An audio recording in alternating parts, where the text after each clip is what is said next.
Response எப்படி இருக்குது, என்ன நிலைமையில் இருக்குது, எப்படியாக மாறலாம், மாறுவதற்குரிய வாய்ப்புகள், இதை பற்றிலாம் ஒரு ஒரு மேலோட்டமாக அதை பற்றி ஒரு விவாதமும் அதற்கு பின்னால் கேள்வி பதில் நிகழ்ச்சியும் இருந்தது. இன்றைக்கு இன்னும் கொஞ்சம் ஸ்பெசிஃபிக்காக ரெண்டாவது நிகழ்ச்சியாக இந்த தேர்தலுக்கு முன்னால் ஒரு நிகழ்ச்சியை நடத்தணும் அப்படின்னு முடிவு பண்ணி இந்த ரெண்டாவது செமினாரை இன்றைக்கி இந்த ரெண்டாவது விவாதத்தை இப்போ நடத்துகிறோம். போஸ்ட் எலெக்ஷன், தேர்தலுக்கு பின்னால் போஸ்ட்மார்ட்டம் ஆஃப் எலெக்ஷன்ஸ், அந்த தேர்தலுடைய பாதிப்புகள், இந்த தேர்தலுடைய முடிவுகள் எவ்வாறு அமைந்தன அப்படிங்கிறத ஒரு விவாதத்திற்குரிய தலைப்பாக எடுத்துகிட்டு தேர்தலுக்கு பின்னால் முடிவுகள் வந்த பின்னால் நிச்சயமாக ஒரு நிகழ்ச்சி இருக்கும். இன்றைய நிகழ்ச்சி பெரும்பாலும் தமிழ்நாட்டை பற்றி, தமிழ்நாட்டு தேர்தலை பற்றி கொஞ்சம் விரிவாக விளக்கமாக விவாதம் பண்ணலாம் அப்படின்னு முடிவு பண்ணியிருக்கோம். என்ன அப்படின்னு கேட்டிங்கன்னா, இன்றைக்கி தமிழ்நாட்டிலே 2 கூட்டணிகள் அமைக்கப்பட்டு இருக்கின்றன. மேஜர் 3 இல்லை 4 கூட சொல்லலாம். பட் மேஜர் 2 கூட்டணி, நயவஞ்சகம், நம்பிக்கை துரோகம், நம்ப வைத்து கழுத்தறுத்தல், அதெல்லாம் 2 பக்கமும் மிக தாராளமாக நடந்திருக்கிறது. அப்புறம் இன்னொரு பக்கம் அரசியல் சாணக்கியத்தனம்லாம் அசடு வழிந்து கொண்டு இருக்கிறது, அதுவும் நடந்திருக்கு. இந்த சூழ்நிலையில் தமிழ்நாட்டினுடைய தேர்தலை பற்றி கொஞ்சம் விளக்கமாகவும் விரிவாகவும் இன்றைக்கு 2 அறிஞர் பெருமக்கள் நம்முடைய கலந்துரையாட இருக்கிறார்கள்.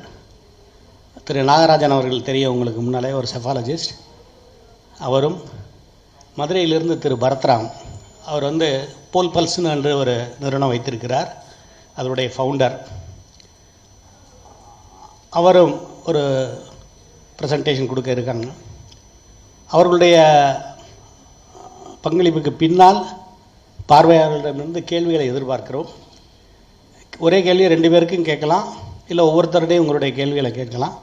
அதுக்கப்புறம் அந்த ஒரு கேள்வி பதில் ஒரு விவாதம் நிச்சயம் இருக்கும். இப்பொழுது நாம் நிகழ்ச்சியை துவங்கலாம்.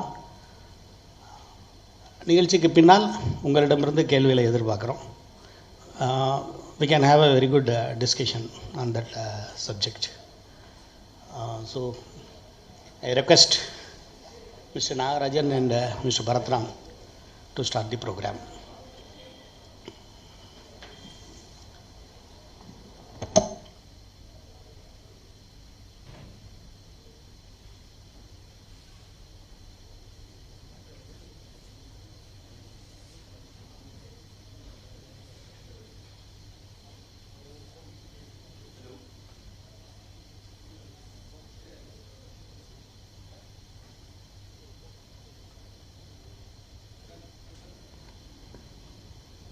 Hello.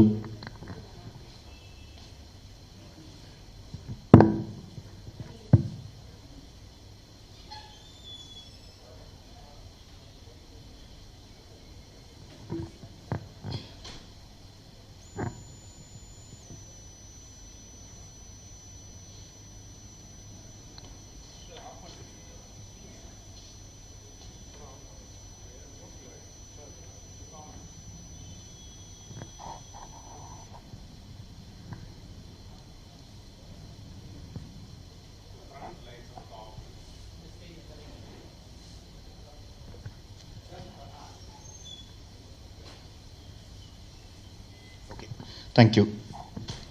Hello, good evening. இன்னைக்கு என்னுடைய program first I'll start with by saying in the elections why are they relevant for us? இந்த 4 ஸ்டேட் சேர்த்து போட்டோம்னா nearly 1/6 of India will be voting in these elections. Lok Sabha சீட்னு வச்சு பார்த்தோம்னா I think 1/5 of Lok Sabha seats are covered in this upcoming elections. So number wise ரொம்ப significant. But இன்னொரு சைட்லேருந்து பார்த்தோம்னா இது 4மே non Hindi speaking states. And 4 ஸ்டேட்லேயுமே regional identity is a very very important issue. இந்தியாவில் நம்ம ஜென்ரலாக பார்க்குறது என்னென்னா, இது மாதிரி ரீஜனல் ஐடென்டிட்டி இம்பார்ட்டண்ட்டாக இருக்கிற ஸ்டேட்ஸில் நேஷ்னல் பார்ட்டிஸ்க்கு always more challenging. And specifically Bengal எடுத்துட்டோம்னா, it is a state where BJP has invested a lot of time and effort And Bengal result, என்னுடைய ஒப்பீனியன்ல, will have some impact on the very crucial Uttar Pradesh election in the next year. இதுல especially positive momentum வந்ததுன்னா I think it will be a very very big plus for the BJP. I will start with Assam. First, I'll start with a very very brief map of Assam. இதுல நான் என்ன highlight பண்ண விரும்புறேன்னா வந்து Assam is fully a plain. So over history நீங்க பாத்தீங்கன்னா every sideல இருந்து வந்து people have come into Assam. அசாம்ங்கிற பேரே வந்து அஹம்கர்ல இருந்து தான் வருது. அஹம்ஸ் were people who came from China all the way into Assam. But subsequent migration waves க்கு அப்புறம் பாத்தீங்கன்னா 1881லயே வந்து Britishers have said Ahams were only 10% of the population of Assam. And இப்போ பாத்தீங்கன்னா Ahams are about 3 to 4% of Assam. So இங்க critical issue ஒன்று பாத்தீங்கன்னா யார் who is Assamese, அதுதான் வந்து defining issue.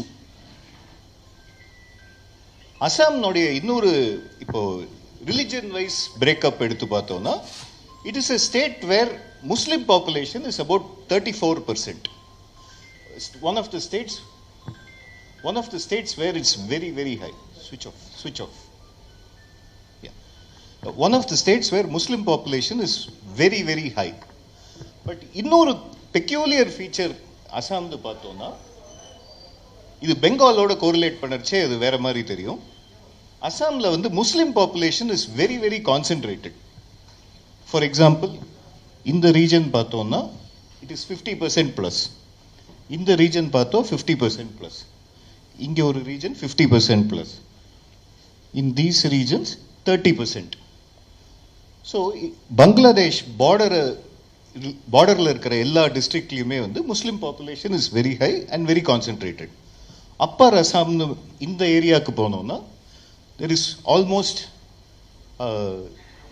There is no great Muslim presence at all. So இந்த state பார்த்தீங்கன்னா வந்து it is completely communally divided. One portion lot of Muslims, one portion almost Hindu, இன்னொரு கலர் இந்த கலர்ல இருக்கிறது எல்லாம் வந்து what these are tribal areas. இங்கே வந்து வேற வேற ட்ரைப்ஸ் இருக்கா, தே ஆர் நாட் ஒரே ட்ரைப் கிடையாது and they don't all get along. And ஒரு ஏரியாலையும் வந்து ஆட்டோனமஸ் கவுன்சில்ஸ்னு they are ruled by autonomous councils. அசாமில் இன்னொரு பெக்யூலியர் ஃபீச்சர் என்ன இருக்குன்னா 2023 டீலிமிட்டேஷன் ஆயிருக்கு. அந்த டீலிமிட்டேஷனில் என்ன ஆயிருக்குன்னா வந்து முஸ்லிம் மெஜாரிட்டி இருக்கிறதுல வந்து 45 seats has come down to 38 seats. So 7 seat குறைஞ்சிருக்கு. ட்ரைபல் ஏரியாஸில் 6 சீட் ஜாஸ்தியாக இருக்குது. ஹிந்து மெஜாரிட்டி ஏரியாவில் 1 சீட் கூடி இருக்கு.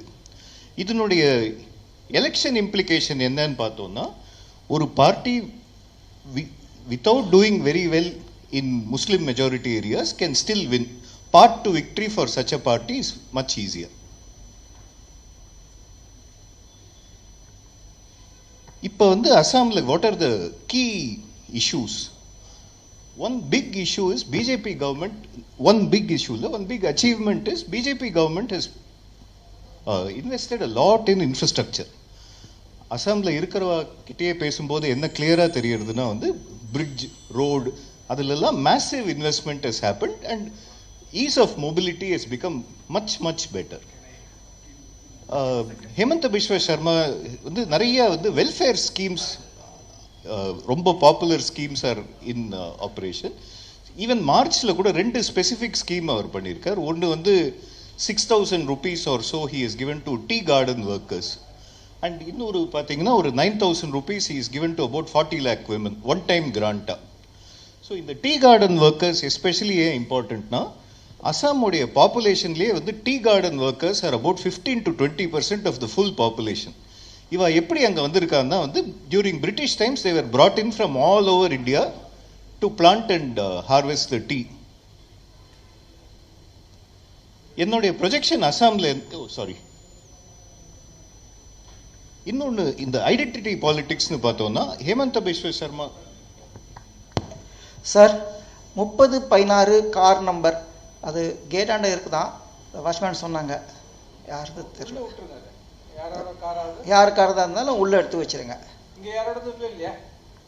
30-16. Okay.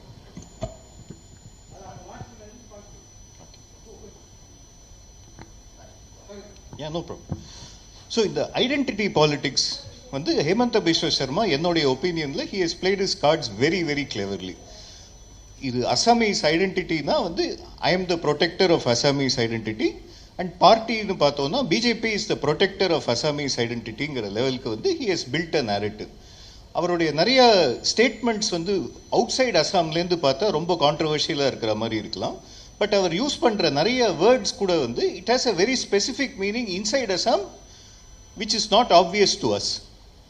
The last part is வந்து he has very very cleverly built alliances. Tribal areas, Bodo land ஒன்று இருக்கு, அங்கே he has built an alliance with a party.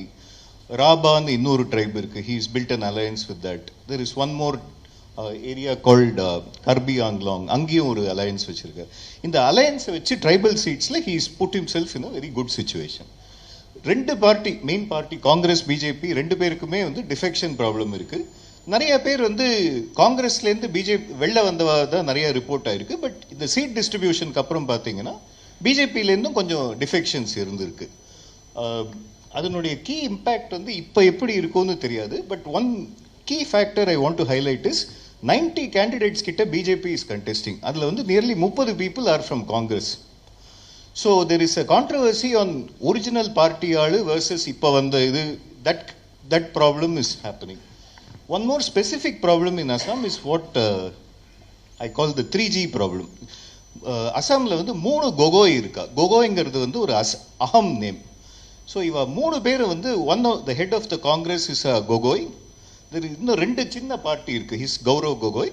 இன்னும் 2 பேர் லுருஞ்சோதி கோகோய் அண்ட் அகில் கோகோய்னு 3 பேர் இருக்கா. தே ஆர் போத், ஆல் 3 வந்து are representatives of the Ahom community. 4% இருந்தாலும் இந்த அஹம் கம்யூனிட்டியினுடைய influence is more than their number. So இவாளுடைய இம்பேக்ட் என்ன இருக்கும் இப்போ எஸ்டிமேட் பண்ணுறது கஷ்டம். யூபிபிஎல்னு ஒரு போடோ பார்ட்டி இருந்தது. பிஜேபி வந்து ஒரு ராஜ்யசபா சீட் கூட கொடுத்தா. பட் அந்த யூபிபிஎல் உடைய லீடரே வந்து இப்போ பிஜேபி கேண்டிடேட்டுக்கு எதிர்க்க, ஸ்பீக்கருக்கு எதிர்க்க கண்டெஸ்ட் பண்ணுறார். ஸோ இதனுடைய இம்பேக்ட் அந்த போடோ லேண்டுன்னு மேலே அந்த மேப்பில் இருக்கிற அந்த ஏரியாவில் இதுவாகும். இதெல்லாம் வச்சு என்னுடைய ப்ரொஜெக்ஷன் என்னன்னா வந்து BJP will win approximately they will get 75 to 80 seats. போன தடவை they won 75 seats. I think Congress will get between 45 and 50. And ஏஐயுடிஎஃப்ங்கிறது வந்து it's Assam specific party. It is built by a மௌலானா ஸ்பெசிஃபிக்லி ஃபார் முஸ்லீம் இன்ட்ரெஸ்ட். அவளுக்கு 10 சீட்டுக்கு மேல் 10-15 seat இருந்தது. அவளோட இன்ஃப்ளூயன்ஸ் குறையும் இந்த எலெக்ஷனில். நெக்ஸ்ட் வெஸ்ட் பெங்கால். இதில் I want to start with இந்த ஸ்லைடு. இதில் நான் என்ன காட்ட விரும்புகிறேன்னா வந்து ஒரு ஆக்சிஸில் வந்து இந்த ஆக்சிஸில் பார்த்தீங்கன்னா பெங்கால் வந்து இந்தியானுடைய ஜிடிபிக்கு எவ்வளோ கான்ட்ரிபியூட் பண்ணுறது, எவ்வளோ கான்ட்ரிபியூட் பண்ணிட்டு இன்னைக்கு எவ்வளோ பண்ணுறது. இது பார்த்தீங்கன்னா 1960 வந்து பெங்கால் வந்து நியர்லி 10.5% ஆஃப் இந்தியாவுடைய GDP came from West Bengal. இன்னைக்கு அதே ஃபிகர் பார்த்தீங்கன்னா it is come down to 5.5%. So nearly வந்து 10%லேருந்து 5.5%க்கு வந்திருக்கு. இன்னொரு இந்த கிராஃப் இந்த ஸ்கேலில் என்ன மெஷர் பண்ணுறோன்னா ஒரு ஆவரேஜ் பெங்காலியோடைய பர் கேபிட்டா இன்கம் எவ்வளோ compared to an average Indian.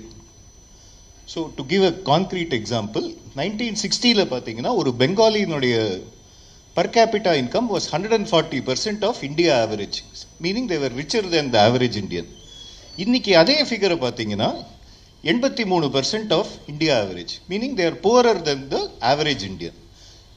இந்த கிராஃபும் பார்த்தீங்கன்னா வந்து இது கிளியராக வந்து டவுன்வர்ட் ஸ்லோப்பிங்காக இருக்குது எக்கனாமிக்ஸ் வைஸ் பார்த்தீங்கன்னா. பட் 50 இது தமிழ்நாடோட ஒரு கான்ட்ராஸ்டுக்கு பண்ணோம்னா we have a culture here of economic data மேலே போர்ச்சே வந்து every 5 years changing a government. But எனக்கு இது ரொம்ப சர்ப்ரைசிங் மேட்டர் என்னன்னா 50 வருஷத்தில் பார்த்தீங்கன்னா 2 கவர்மெண்ட் தான் இருந்திருக்கு. Which means the voter of Bengal is very very patient compared to other states as far as changing government is concerned. Second, இது I want to show this because இது வந்து TMC அங்க இருக்கிற பார்ட்டி வந்து எவ்வளவு strong பார்ட்டின்னு காட்டுறது. மம்தா பானர்ஜி வந்து இந்த பார்ட்டி வந்து 1999 ஸ்டார்ட் பண்ணியிருக்காங்க. இது வந்து 2001லேருந்து அவங்க ஃபைட் பண்ண எல்லா எலெக்ஷனுடைய டேட்டாவும் காட்டுறேன். இதில் கிளியராக என்ன ஒன்று தெரியறதுன்னா, ஒரு எலெக்ஷன்லையும் either she has contested more seats, either she has won more seats, and she has always increased vote share. Even 2021 எடுத்தீங்கன்னா பிஜேபி வந்து ஒரு பெரிய சேலஞ்சராக வருது டிஎம்சிக்கு. சீட்ஸும் வந்து ஒரு 75 கிட்ட எடுக்கிறார். பட் அந்த எலெக்ஷனில் கூட பார்த்தீங்கன்னா TMC has increased its vote share from about 45 to 48, 3% vote share gain. So இந்த கிராஃப் இதுலேருந்து ஒரு சின்ன இன்ஃபரன்ஸ் நம்ம என்ன எடுத்துக்கலாம்னா, ஸ்லோப் ஆஃப் டிஎம்சி இன்னும் டவுன் ஆக ஆரம்பிக்கல. Till no data shows it is all upward sloping. No BJP.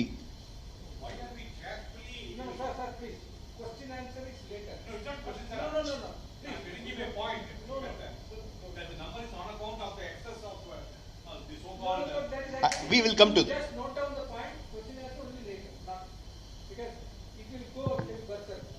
All the debate will go. இது if you see the other side, BJP எப்படி பண்ணியிருக்காங்கன்னா, பிஜேபி இந்த கிராஃப்லேருந்து நீங்கள் கிளியராக இங்கே ஒரு டேட்டா பாயிண்ட் பார்க்கலாம். 2019 வந்து பிஜேபி இஸ் என்ஜாய்ட் நியர்லி ஒரு 30% இன்க்ரீஸ் இன் ஓட் ஷேர்.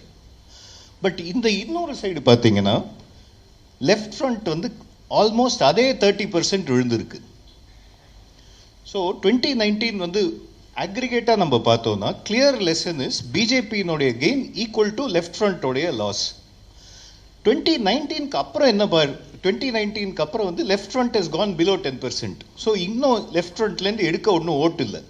அதுக்கப்புறம் என்ன ஆயிருக்குன்னு பார்த்தீங்கன்னா actually BJP vote share is depending on நீங்கள் எப்படி பார்க்குறீங்க, constant or marginally going down. So இந்த டேட்டா சஜஸ்ட் தட் பிஜேபியினுடைய peak growth has already been hit. இதனுடைய previous slide shows that Mamata பானர்ஜியினுடைய கிராஃப் இஸ் அப்வர்ட் ஸ்லோப்பிங், இன்னும் டவுன்வர்ட் வரல. பெங்காலில் வந்து ஜஸ்ட் two small points. பெங்கால்லேயும் வந்து not as high as Assam, 34% Muslim population, but Bengal has 27% Muslim population. இது okay general. இது நான் என்ன நம்பர் சொல்றதோ எல்லாம் வந்து based on census data or election commission data. I have not relied on any unofficial data. So 2011 census படி 27% Muslim. One other peculiar feature of Bengal is very high schedule caste population. Next to Punjab, Bengal is a state which has very very high SC population. இங்கே 23.5%.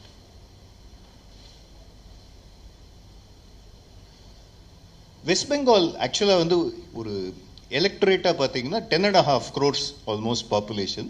So 5 ஜோனை வந்து இது அனாலிசிஸ்க்கு பிரிக்கலாம். ஒன்று வந்து north Bengal. North பெங்காலில் வந்து seat wise பார்த்தீங்கன்னா வந்து 27 சீட்ஸ் தான் இருக்குது. பட் இங்கே வந்து நிறைய நேபாளி ட்ரைப்ஸ் இன்ஃப்ளூயன்ஸ் இருக்குது. High schedule caste plus schedule tribe is almost 50% of population இந்த ரீஜனில். BJP has always been strong in that region, 27 சீட் ரீஜன். லோக்சபாவில் வந்து ஒரு 4 to 5% ட்ராப் வந்தது பிஜேபிக்கும். பிகாஸ் ரீஜனல் அட்டானமி, இந்த கோர்கா லேண்ட் அஜிடேஷன் அதெல்லாம் இருந்தது. inability to deliver on that promise. Konja reversal we saw in 2024. We have to see whether that continues. The next region, this region is Malda. This region is a very very high Muslim dominated region. Malda pathina nearly 60% Muslim population, official census data. Konja mela poga poga Muslim population comes down. Its average eduthinga 40 to 45% Muslim population. In the regions decisively moved to Mamta Banerjee in 2011 and has stayed with her after that. மீதி 4 ரீஜனுமே approximately 50 seats. Bengal is வந்து 294 total. இந்த region is about 50 seat. This region is called Bardhaman. Bardhaman, it is the industrial zone. It has the steel plants, Burnpur, Durgapur, and industrial zone. In the zone, it is a stronghold of the TMC. In the region, which is colored in yellow, is what is called the British Presidency, the Bengal Presidency. Presidency region தான் Bengal highest politically important. 108 out of 294 seats come from this one region. In the region, actually minority population is relatively low. Population wise, it is the largest administrative subdivision in the world. Nearly 3.5 million people live here. Sorry, I'm wrong. 3.5 crore people live there. Yeah, 35 million people live there. It is a complete stronghold of the TMC. The 108 seat dominate பண்ணறனால even மீதி regionல ஏதாவது plus minus வந்தாலும் this will make them sweep. This last region in pink is called Jungle Mahal. It is bordering Jharkhand, earlier fully jungle, significant scheduled tribe population. BJP oda origin was in this area. From what we look historically, I think there has been a lot of RSS work in this area.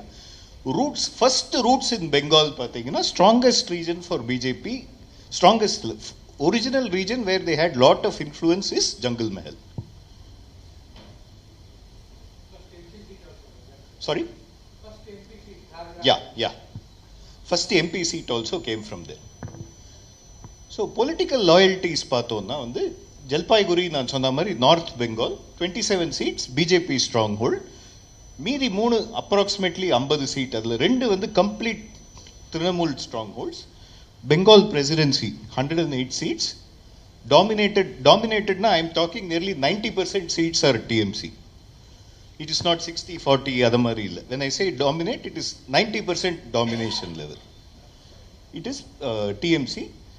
Medinipur, that is the Jungle Mahal area, is about 50-50 between TMC and BJP. Now, in the election, what are likely to be the key issues talked about? So, SIR ipa pesalama or we'll leave late? Okay, I'll make a very brief comment on SIR. SIR it has happened in Tamil Nadu, Kerala, everywhere, but noise maximum is there only in Bengal. So what ஒரு சின்ன statistical analysis I did was, I took the seats where SIRல எவ்வளோ voter deletion இருக்கு அப்படின்னு. Second thing is voter deletion comparison with winning margin. எவ்வளோ சீட்ல number of votes deleted is more than last election's winning margin. So இன்னொரு இதை first approach பண்ணச்சு 3 விதமாக பார்க்கலாம். ஒன்று ஒன் பார்ட்டி சேஸ் SIR வச்சு இன்ஃபில்ட்ரேட்டர்ஸ் எல்லாம் எடுக்க முடியும்னு.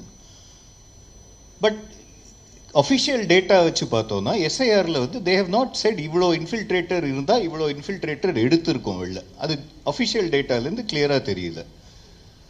த other side's argument is genuine voters, especially minority voters, SIRனால அவளுக்கு ஓட்டு எடுக்கப்படும் என்று.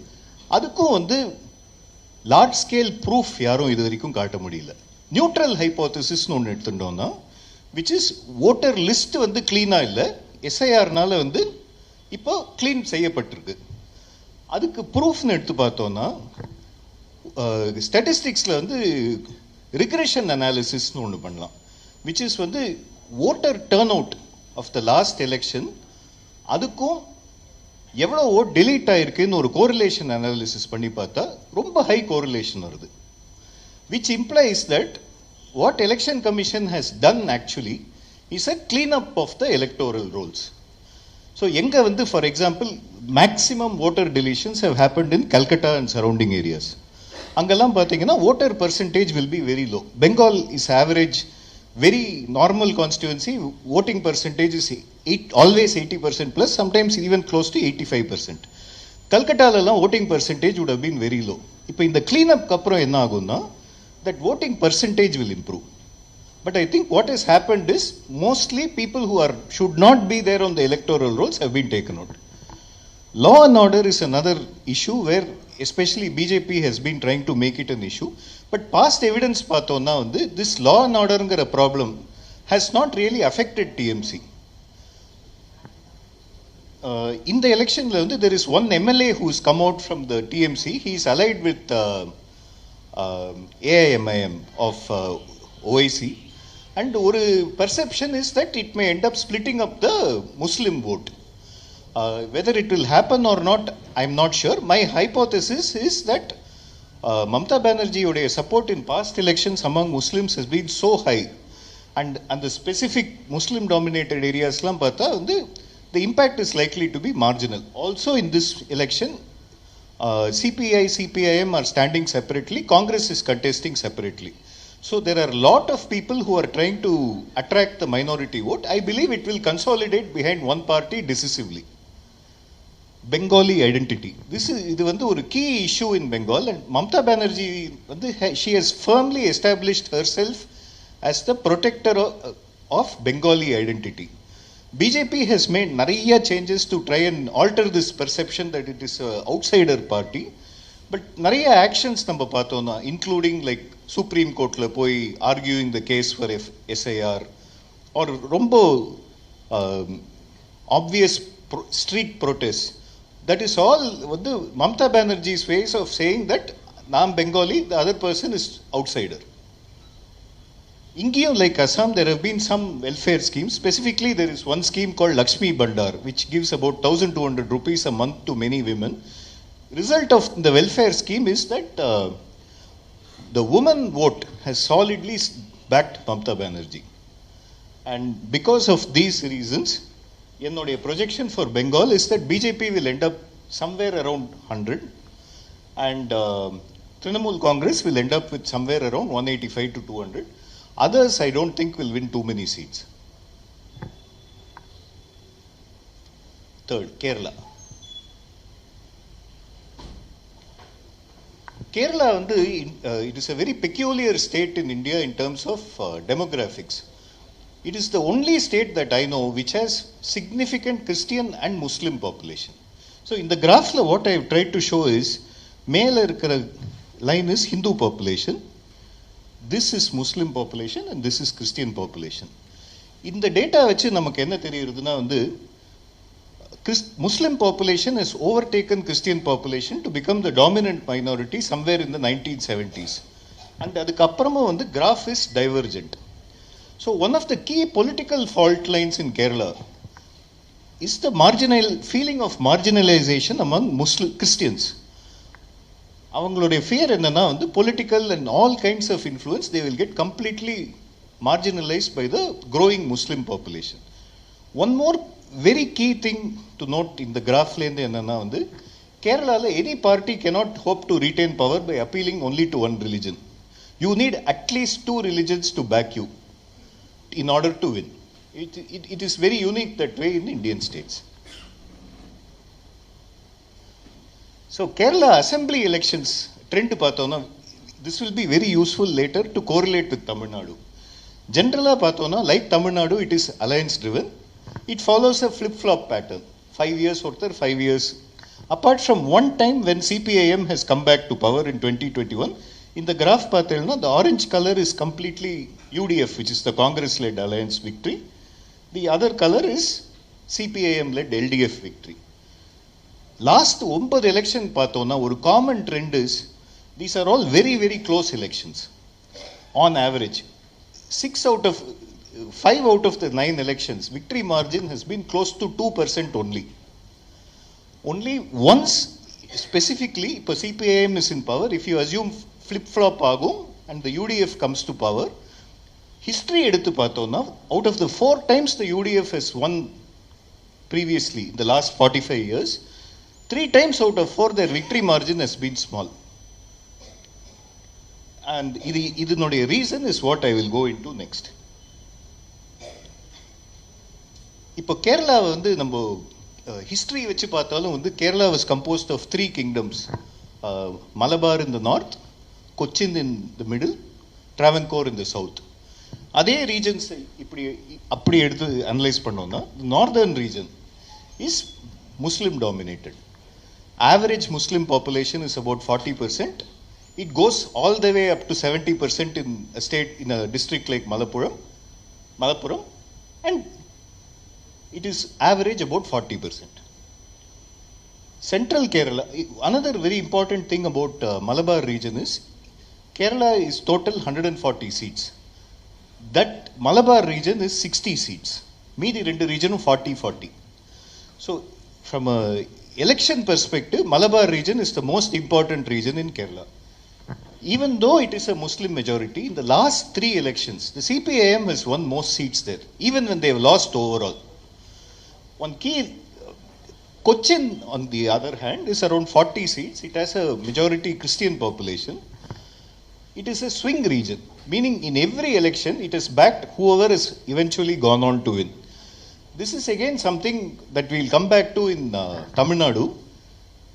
In every state, idha mari oru region irukku, which is purely stand out from an election perspective, and the region goes always with the winner when you look back. Travancore region, again about 40%, 40 seats.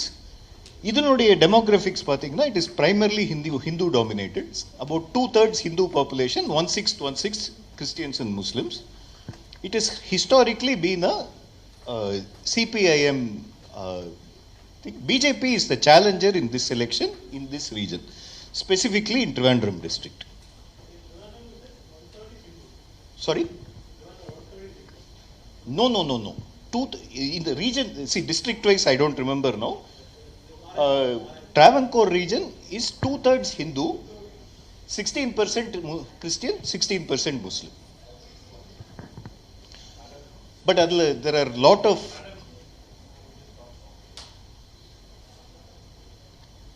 there is lot of regional variation, which if you want, we can do later in Q&A. So, what are indications saying? Local body polls, it happened in December 2025 here. The Congress had a very, very big rebound, and they swept most corporations, Gram Panchayat, all levels of local government were swept by the Congress-led alliance. Mood of the nation surveys in India Today level, consistently it shows that the current chief minister is one of the least popular chief ministers in India. But history tells us that CPIM always enjoys a bounce back. அதனுடைய meaning நான் என்னன்னு சொல்றேன். இப்போ local body எலெக்ஷன்ஸ்ல suppose they have lost by 6%. When it comes to assembly, they gain about 3.5%. It has always been the case that othersங்கிற ஒரு ஓட்லேருந்து CPIM gets back about 3.5% and narrows the gap. It is also one reason why when the UDF wins, it is always close, because ஒன்று regionally, 2 regions CPIM is strong. They have to sweep middle Kerala and negate CPIM in north and south. It is much more difficult than for the CPIM, which has to do very well in these two and it will still win. So, என்னுடைய projection for Kerala is that the UDF will have a marginal advantage and will get a small victory, 80 to 85 seats. CPM-led LDF will get about 50 to 55 seats. I expect that NDA will get somewhere between 2 to 5 seats. Mainly concentrated in around Trivandrum. Okay, stop.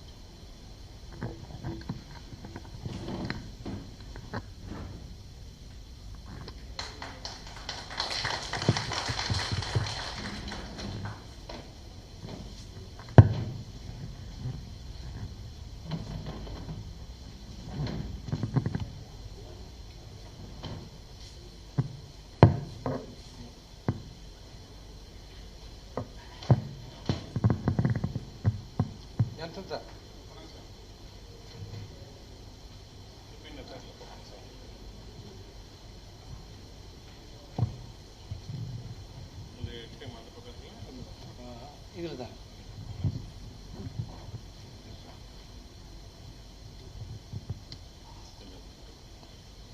அதுதான் இதுதாங்களா? கொஞ்சம் அழுத்தி கீழே அழுத்தி நீங்கள் போடுங்க sir, நான் படிச்சேன்.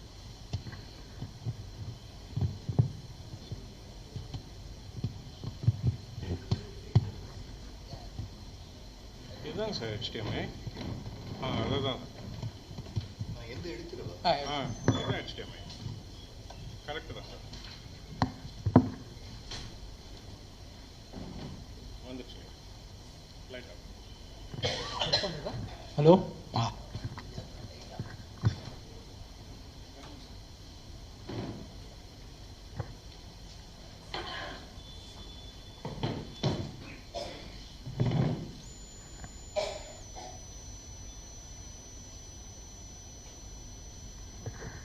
I am a little older person than Bharat, that's why I need a chair. Shall we continue to have one more analysis of the 4 states, or we can actually close it? So, what is the other's opinion? Tamil Nadu, all right. Sir. No, if you have got any specific point which has been listed by Then actually, you can tell. I will touch up 2-3 points. This is about what do you call Kerala. So these are all the seats in the past 10 elections starting from 1980. So as he told, actually I divide Kerala into 3 regions. North this Mangalore region, then that is called Malabar region in fact. The central Kerala, I give North Kerala 32 seats, Central Kerala 53, and the Southern Kerala 52. So each one has got their own actually way of dividing the states. So according to my understanding, in every region, left is the what you call powerful party. Only in the central, because of the alliance with the IUML, the Congress have some edge. Otherwise, it's every region they have got, particularly in southern and north, they have got bigger vote base. So you can see that is the CPM, this is Congress. Congress started in 80 with just 21 seats, 20 seats, 33, 55, then slump, then went up to 62. Whereas you can see it's the lowest 26, 23 is there, but if you average it, something like 45 to 48 seat on an average they used to get in the last 10 election. If you compute all the 10 election seats and divide it, the left will have, or the CPM will have, and the IUML and CPI are almost with the same percentage of votes, 7% vote. So BJP is the new entrant. According to my analysis, the UDF has got an edge this time also. They are going to come, but LDF will be giving a tough fight. What about BJP? BJP last time in the 2024 parliament election, they in fact got deposit in 72 seats. They got deposit in 72 seats.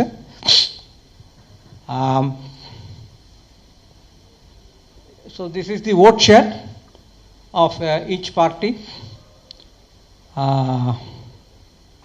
This again is performance of the same INC and what do you call Congress and left. This is about the BJP. BJP started with 2.8%, then it went up, there was some slide, then it has gone up to in the assembly elections. As far as parliament elections are concerned, they got around 16.5% or so. So BJP in 90 seats they could able to get deposit this time, BJP. In another 30 seats they will get around 10% of vote, and another 20 seats they will get less than 5% vote. And out of all the 140 seats, BJP can be reckoned with in 57 seats. In that 19 seats are very important. So in the 19 seats they could get anywhere between 2 to 11. Why this range? 2 to 11. 2 they can definitely. For example, last time they got in the 2024 assembly parliament election, as a surprise from the Haripad and Kayankulam, they were just with 100 and 1,500 votes difference, they were ahead. there. And in Thrissur, all the 7 assembly segments, 6 assembly segments they were ahead. In Trivandrum, in Attingal they were ahead. Almost in 11 places, BJP was ahead in 11 assembly segments of the parliament seats. So this time, this Haripad and Kayankulam, now actually, I came to know about actually the 2020 party.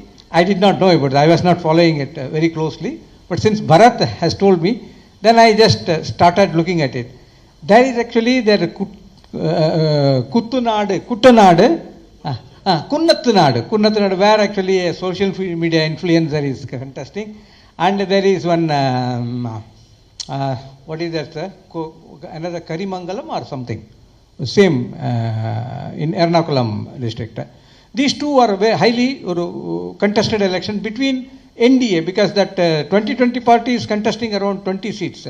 So they may spring some surprises, but I expect them to get minimum of 5 seats, maximum 11 seats. So let's move on to Bengal. This is about Assam. Assam, I need not have to say. This is the Congress, and in the last 20 years or 18 years. So Congress was going down and BJP is going up in the Lok Sabha elections. This is about NDA, NC, INC. Votes between these two actually is not, there is no much difference.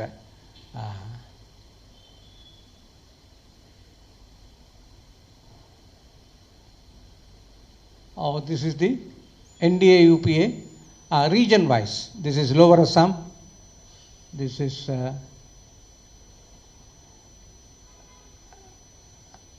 Upper Assam, where BJP is powerful. Lower Assam is actually, as he told, it's a border places actually, where Muslim dominated places are there actually, Dubri and other places.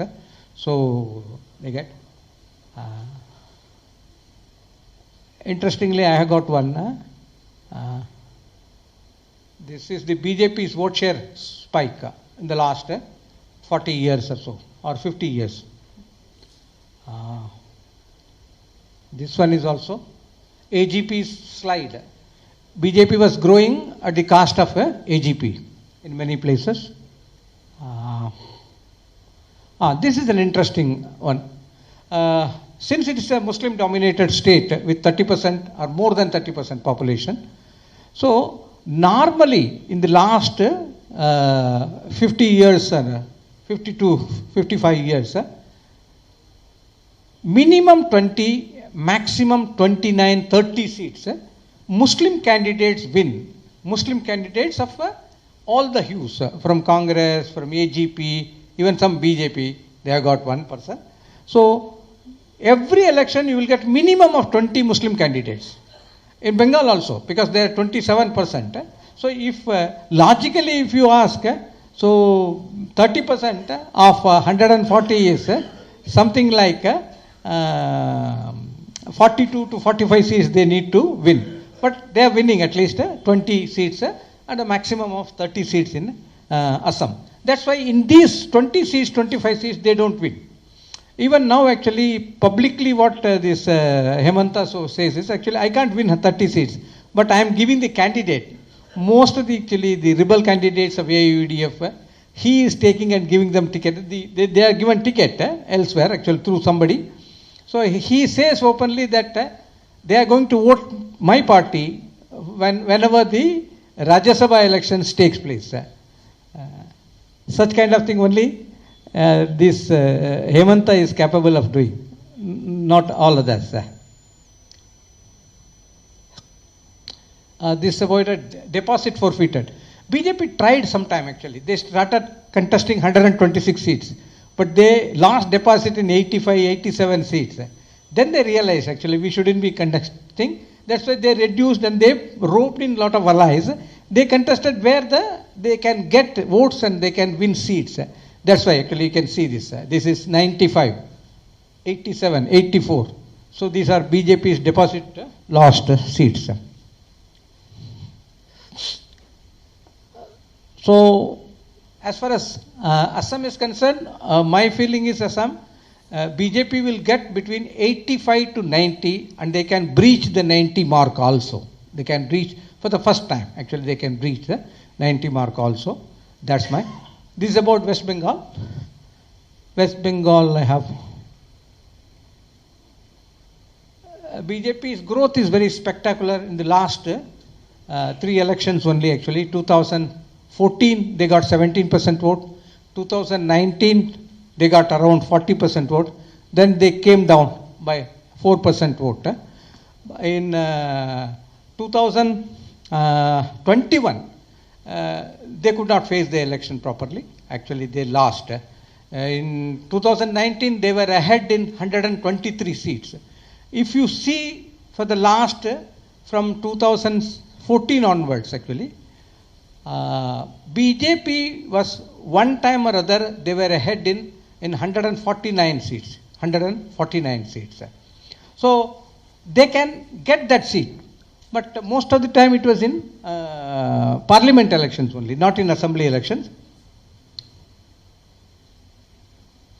So this is the vote share of BJP and others. So I have got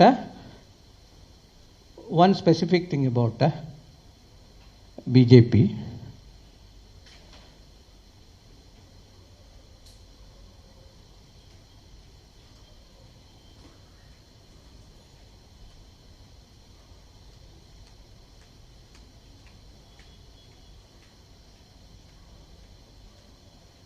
One second. I will show one slide and close that.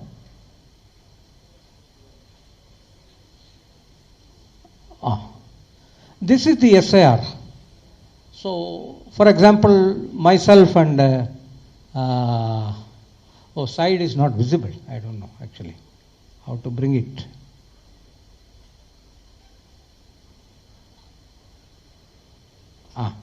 It's okay. It's not, still not visible.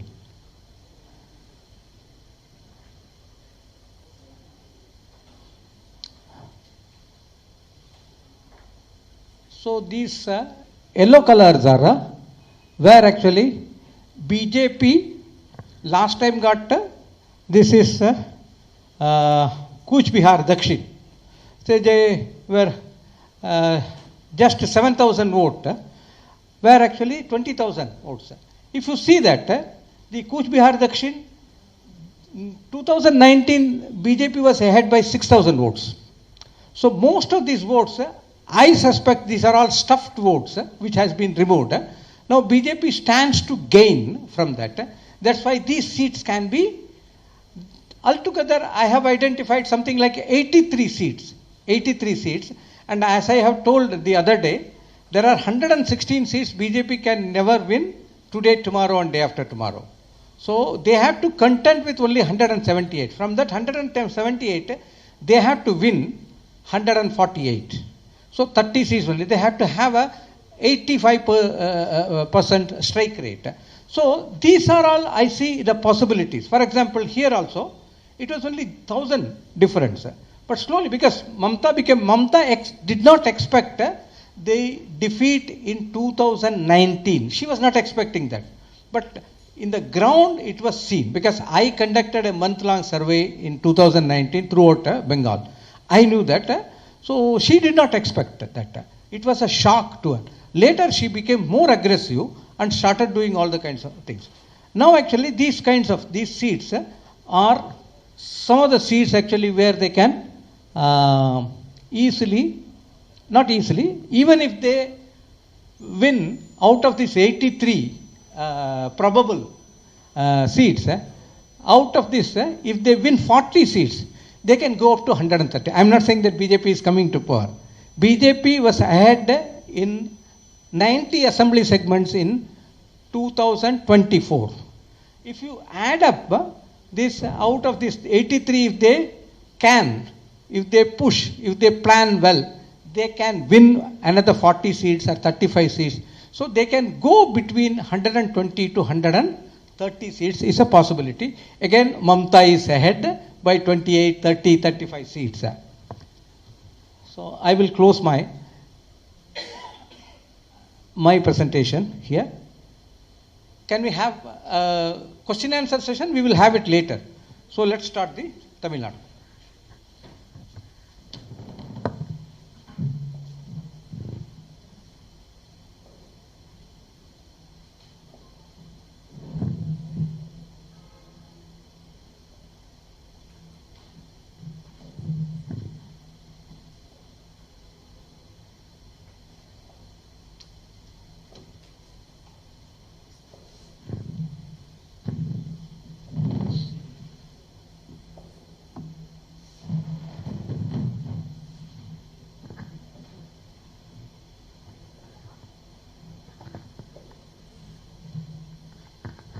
Hello.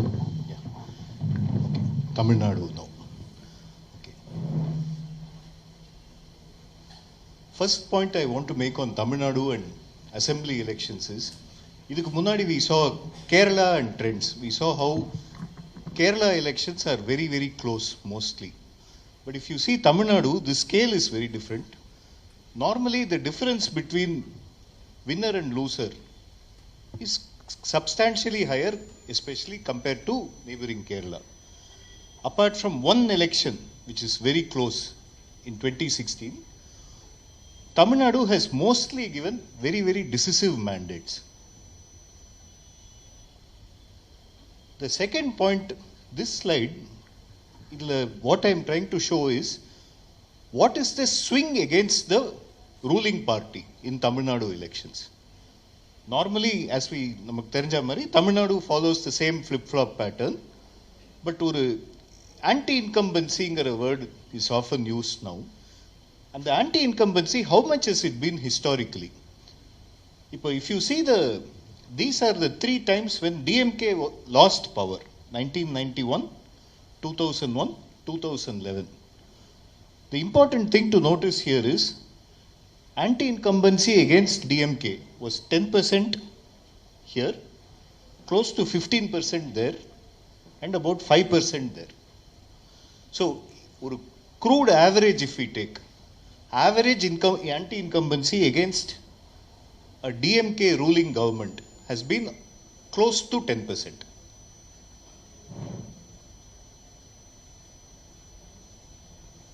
What I have tried to do in this slide is taken vote shares of 2021 assembly elections of all parties in the DMK alliance. And for ease of analysis, what I have done is added on the parties who have come in later. So DMK alliance vote share in 2021 was 45.38.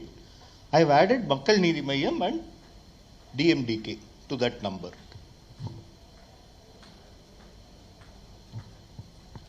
Same way, AADMK front, 2021 total vote share was 39.7. Additions from the last elections, mainly AMMK and around 2.5%. இதுதான் the baseline scenario for vote share. DMK vote share total was 45. Difference was about 6%, 45-39, very crudely.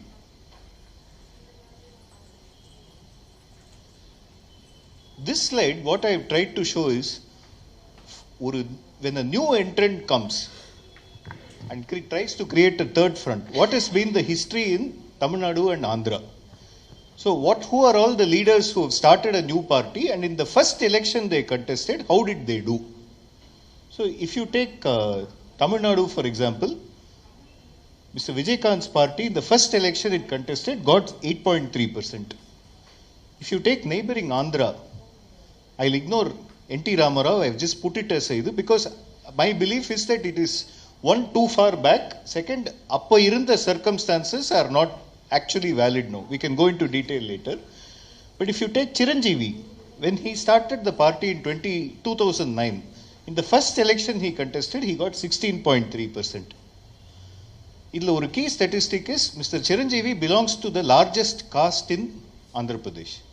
And there is no other politician of his stature who was there at the time when he started the party. When we try to compare it to Tamil Nadu, this is one important. The largest caste, Kapu caste, from there he could manage to get 16%. His relative Pawan Kalyan, when he started the party in 2019, 10 years later, same caste, but in his first election, he could get only 6% of the vote. So historical average pathona, for a new entrant, in the first election they face, average is between 5 and 15.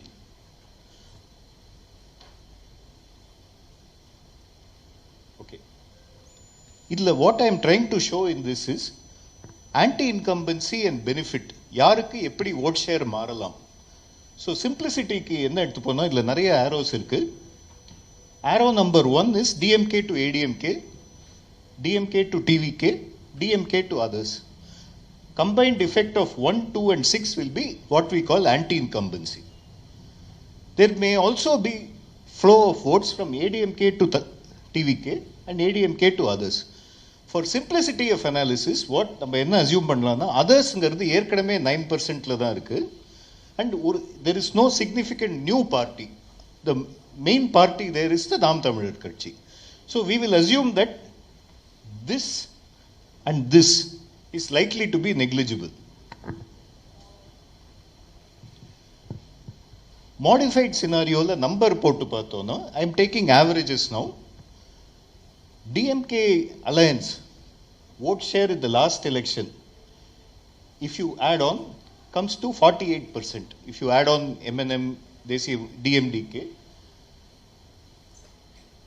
அதிலேந்து if you take out average anti-incumbency swing of about 9 to 10%, my projection is there is a post-poll survey conducted in 2021 by CSDS. Key findings of that post-poll survey was 3 segments of swing voters were identified in the survey who swung massively from one party to another. The 3 segments are urban voter, youth, scheduled caste. And if we make an analysis of in the 3 swing segments, who is likely to be the beneficiary of such vote? This is an estimate from my side. I am assuming that a large part of the youth vote and some portion of the scheduled caste vote, especially in northern Tamil Nadu, may move towards Vijay. The reason for the SC voter is if you take the first election that was contested by Vijay, not as a party, but as a fan association in 2021, the local body elections, most seats that were won by them were in this region of northern Tamil Nadu. So there seems to be some support for them in that region. Even 2021 showed that.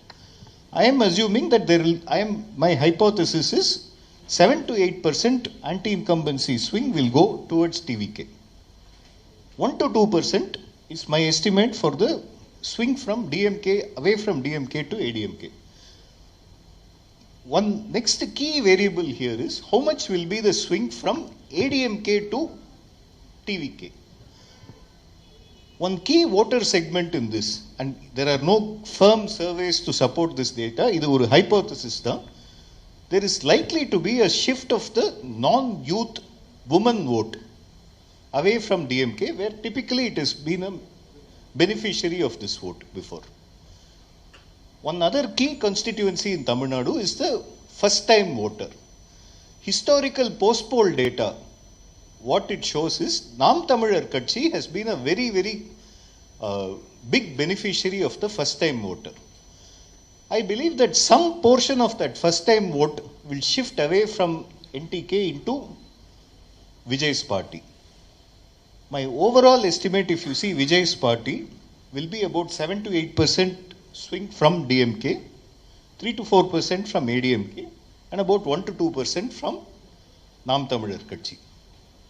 In the baseline scenario, what it leaves is both alliances come to somewhere around 40%. If you see இந்த hypothesis எப்படி validate பண்ண முடியும்னு பார்த்தோம்னா, let us look at some surrogate indicators. Actions of parties பார்த்தோம்னா, from the ruling party side we see one determined effort to see how best they can shore up their alliance. So last efforts to see how to bring in DMDK, how even smaller parties are being accommodated within an alliance. Context to all of this is, I think also parties realize that this is a very, very, very close election. And therefore they want to solidify their position. One more hypothesis again. I believe that Vijay's vote will be highly non-linear. What I mean by that is, I think that his vote will be concentrated in Chennai region and in northern Tamil Nadu. There can be many reasons for that, but for a first-time party, I think they will be constrained within Chennai to ensure the victory of their top leaders. I don't know whether they will have the capacity to campaign vigorously in the whole of Tamil Nadu. Specifically because I think in this region, very, very strong opponents may be fielded against the new party candidate. In meaty areas of Tamil Nadu, what I believe is that Vijay's performance will be determined also by the choice of candidate, which we do not know at this point. It will be very highly dependent on that. Now, Tamil Nadu I have split this way. Chennai region, which is basically Tiruvallur, Chennai, Kanchipuram, Chengalpattu, about 37 seats. Meedi 4 region, which is the one-year belt, the Kaveri Delta, Kongu Nadu and Pandya Nadu, are roughly about 50 seats each. First region is Chennai region. So Chennai region key demographics, about 20% average scheduled caste population as per census. Chennai district alone has about 20% minority population as per the census. This is a very, very politically volatile region. If you see this data, 2021, it was 36-1 in favor of DMK. But if you go back to 2011, the data shows 136, complete sweep by the AIADMK. So the highlight of this region is large swings of vote share is possible. It has been seen before. And entry of the third party into the fight between DMK and ADMK, given that in the area is likely to be where he may get a lot of his votes, it is very, very difficult to predict this region. The next region is the one-year belt, where, as the name suggests, one-years are the most prominent. Pockets in this thing, like Viluppuram district is about 30% scheduled caste. There are some minority pockets in the old undivided Vellore district. There is a polarization between scheduled castes and one-years. Over the course of nearly the last 10-15 years, there have been lot of incidents involving clashes between one-years and scheduled castes. Why this region will be very important in this election is Vijay's impact on the scheduled caste vote in this region will be a very important key factor. Very difficult to estimate at this point without direct data. In the region again, if you see, it has been politically volatile, but not as much as Chennai. If you see 2021, DMK won this region 26-17. If you see 2016, ADMK won, but in the zone, DMK actually won. And in 2011, the ADMK swept it completely. So, again, volatile region, but not as volatile as Chennai region. Third region is Kongu Nadu. Kongu Nadu has historically been an AIADMK stronghold. Data vechu pathona, it is very clear in the last 3 elections, whether they have won or lost, they have won the majority of seats in this region. One key finding from a post-poll survey of 2021 is acceptability of BJP as a party is highest in this region. This region has 57 seats.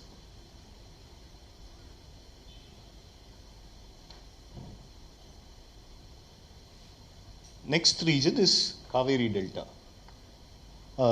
ஒரு key statistic of Kaveri Delta is we observe that it has always backed the winner. நான் கேரளா பேசும்போது I highlighted that central Kerala is a region that always seems to back the winner. The distinction of in Tamil Nadu for that region is Kaveri Delta. Historically, this region has always backed the winner. It has very high scheduled caste population, around 30% in most of the districts, 20% minority population in Tiruchirappalli district alone. There is some communist influence in coastal areas, old undivided Nagapattinam district and some parts of Tiruvarur. Core delta, which is Trichy, Tanjavur, Tiruvarur, is considered a stronghold of the DMK. This region has 50 seats. Last is Nadu. One district here, Kanyakumari, is 50% plus minority population, mostly Christian. 20 to 25% minority population in Tirunelveli, Thoothukudi and Ramanathapuram. Mukkulathors and Nadars are prominent communities here. It has 47 seats. In this region, if we see, in 2021, it was won very decisively by the DMK. One key factor in this region and in parts of Delta region is the impact of AMMK. And in deciding, AMMK polled more than the victory margin in many seats. That impact would have been strongly felt in these two regions. 2016, ADMK won when it won narrowly overall, and it was a ADMK sweep in 2011. So overall summary nu pathona, I would say current advantage is with the DMK in Chennai region. One key factor which we don't know is what will be Vijay's intensity of campaigning in this region, what will be the choice of candidate, unknown at this point. The 1 year belt, one key unknown will be what will be the impact of Vijay on scheduled caste sports. Ramadas impact, we need to see whether he will create a separate party, what will be the impact, and the impact on the PMK. I think it may not be significant, but we have to wait and watch. Konkanadu, I think the edge is definitely with the ADMK. One key factor here is Mr. Senthil Balaji has been made the election in charge for Konkanadu by the DMK. And he is very well known as an efficient manager of elections. With his capability, we have to see whether results change from the last election. Pandiyanadu, in my opinion, is a tie. Key factor not known will be impact of Sashikala. Overall, it may not be very high, but in 5-10 seats, if she puts up strong candidates who poll more than winning margin, in a close race, it may become very, very significant. Kaveri Delta, I think the edge is with the DMK. There are some reports that, second-hand press reports, that Vijay may have some impact on the minority votes in the core Delta area. Adi again is an unknown. It can be known only after the election. That will be a critical factor in deciding the outcome.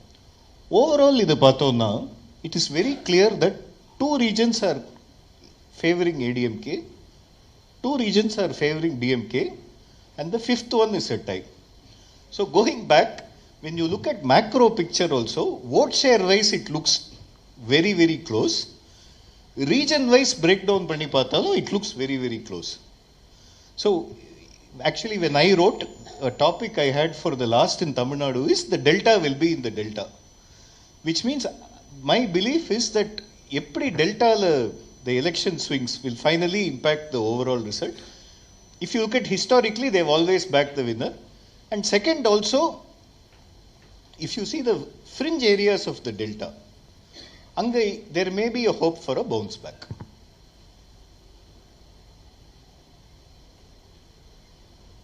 What is the pulse? So candidate selection, complete lists are not known. We have partial lists. It is very difficult to estimate seats now because both sides have not declared. And when it is a close fight, it essentially becomes a seat by seat kind of contest instead of overall wave election. This election, as of now, I do not see a wave. And I think it will be a close seat by seat fought election where candidate selection becomes very, very important. We don't know the full picture now. Second key question is, will alliance chemistry work? News reports like there is some friction in DMK-led alliance. There is some dissatisfaction in the other alliance.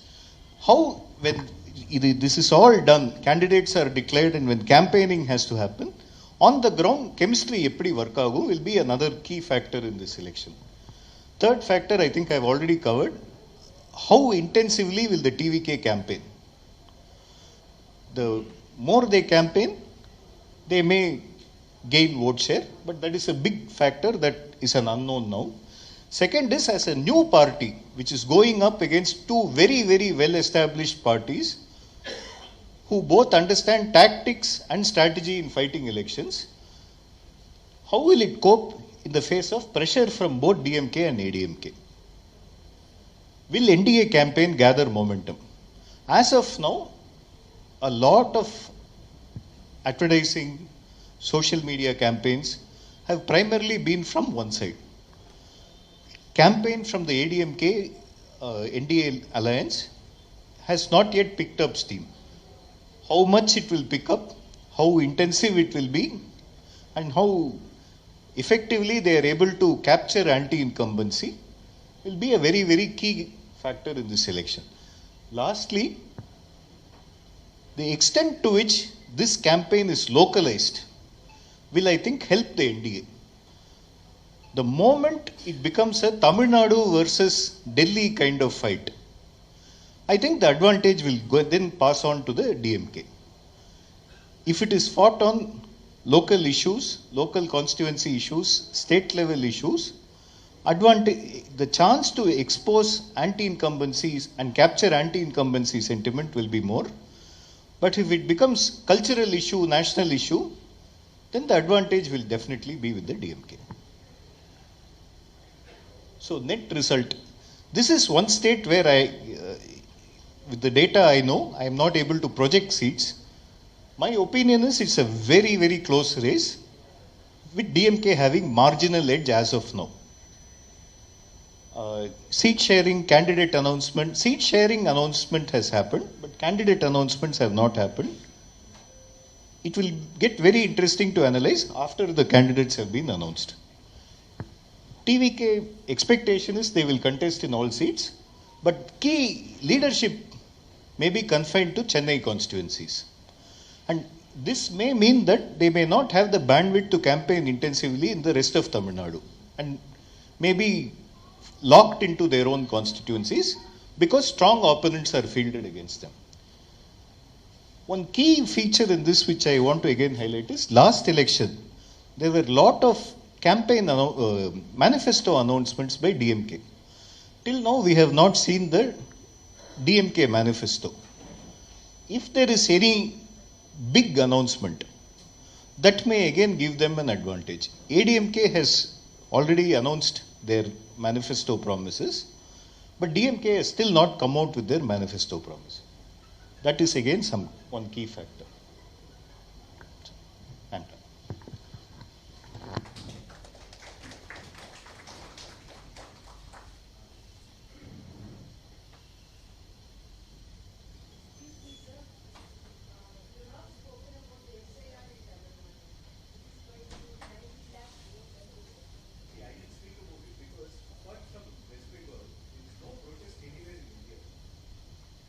It's become a huge issue only in Bengal. So that's why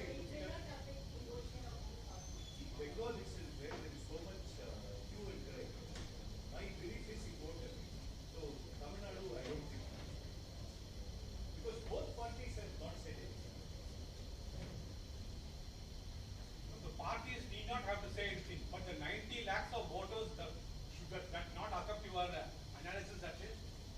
No, my reasons I told you, no, it will affect the denominator. Statistically, when I showed, voter turnout is correlated directly with deletion. So what I am saying is that voter turnout, the denominator figure was a flawed vote. So what will happen this time is people who are not included, should not have been included, have been removed. So voter turnout percentage will improve, but genuine voters, I don't think have been taken out with any sizable number to justify any changes. Will the distribution of that 90 lakh will be same as the sum total? Tell me. What I'm trying to say is, first, I have not done that same analysis as for Bengal and Tamil Nadu. Bengal, what it clearly shows is there is a very high correlation between voter turnout and votes taken. It suggests that last time the voter rolls were not clean and it has been massively cleaned up. இல்ல அந்த impact இங்கேயும் வருமே, சப்ஸ்டான்ஷியலா வருமே. I will cover that. Yeah, you should.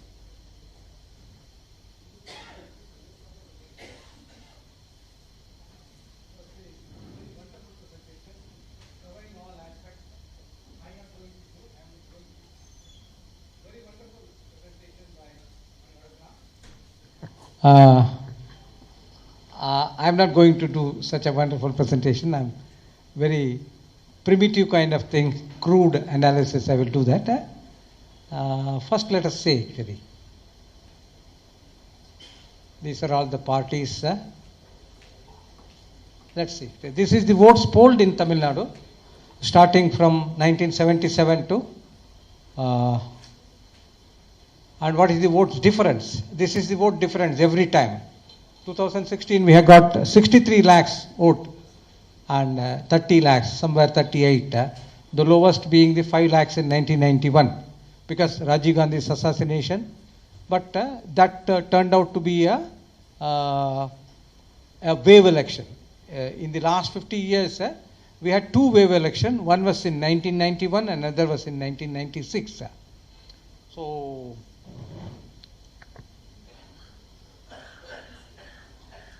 So this is also the percentage of votes starting from 1977. This is electors' growth year by year, election by election. This is men-women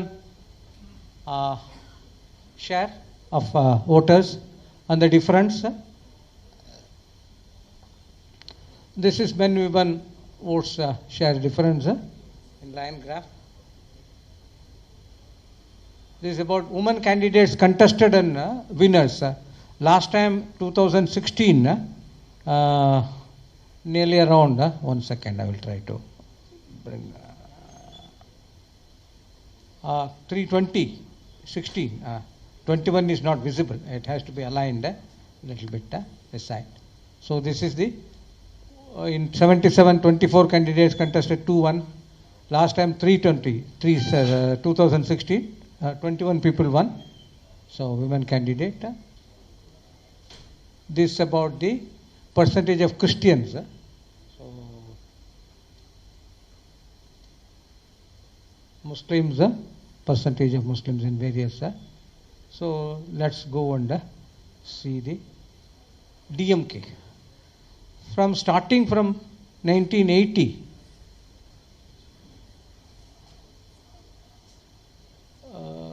Johnson sir இது கொஞ்சம் align பண்ண முடியுமா? ஏன் பாதி screen தெரியும், இந்த பக்கம் பண்ணுறதுக்கு முடியுமா? அது என்ன இல்லை அப்படி தான் இருக்குமா? அது இல்லை இல்லை இது இந்த பக்கம் வரணும், வரமாட்டேங்கிறது அது. So this is the votes polled for DMK. 80 it was 41 lakhs, 63, then went up to 80, then came down in 91, lowest, and 96 it went up to 1 crore, 14 lakhs, then came down 86, 87, 82, then it jumped, and last time it jumped even further, it went up to 1 lakh, 1 crore 57 lakhs, or 1 crore 74 lakhs in fact, highest by. So actually before going ahead with this, I will try to say I will try to bring to your notice some elections which has been fought in the past, where a new party enters the election fray and changes the whole narrative of the election. I have got some 5 examples. From that, actually, I would like to draw some inference to make you understand what will happen due to the entry of Vijay. First, I will take the example of our own Captain Vijaykanth, because we often forget that Vijaykanth created a flutter, in fact, when he entered the election fray. In 2006, Vijaykanth entered the election fray and took away around 8.5%, 8.38, rounded figure is 8.5% votes. He, in fact, impacted 140 seats. Either a party was made to lose or a party was made to win, and he won 1 seat from Vruddhachalam. So, 59% of the seats were impacted by a new entrant who is also an actor. The same case, if you see 2009, the entry of Chiranjeevi, that impacted around 74% of the seats. Around 222 seats were impacted by the entry of Chiranjeevi. Chiranjeevi's party, they themselves won 18 seats and they came second in 34 seats. They affected the prospects of the TDP, around 84 seats, and around 66 seats the Congress prospects, and something like 15 or 16 seats the other TRS, CPI, CPM. That time actually CPI, CPM, TRS and TDP were there in a Mahajot, a big alliance, or Mahagathbandhan. So Congress was alone, Chiranjeevi was alone, as put out by my friend Bharat, that actually Kapu's vote, 9% of the votes were taken away by Chiranjeevi, reducing the vote share of TDP, 9% vote share, and he borrowed or the snatched away something like 7% from Congress or 2% from Congress, and 7% the swing he got. So, but the interesting thing is actually that time the incumbent government there was Congress government, Rajshekhar Reddy's government. It was undivided Andhra Pradesh. His fortune came down from 186 seats to 154 seats. Something like 32 seats he lost. Whereas TDP, whose fortune was 47 seats only in 2004, they went from there to 92 seats. So in fact, positively also, a new entrant can help. But the incumbent was the Congress. The person who was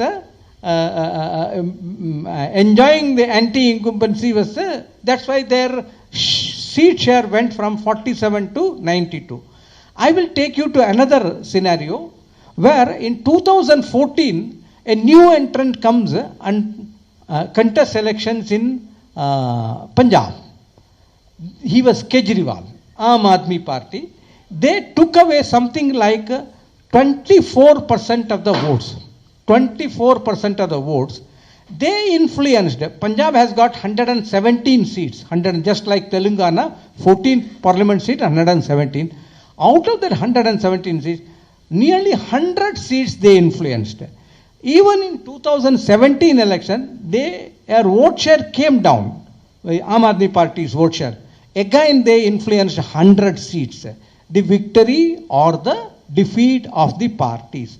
Such kind of a thing is going to happen in Tamil Nadu also.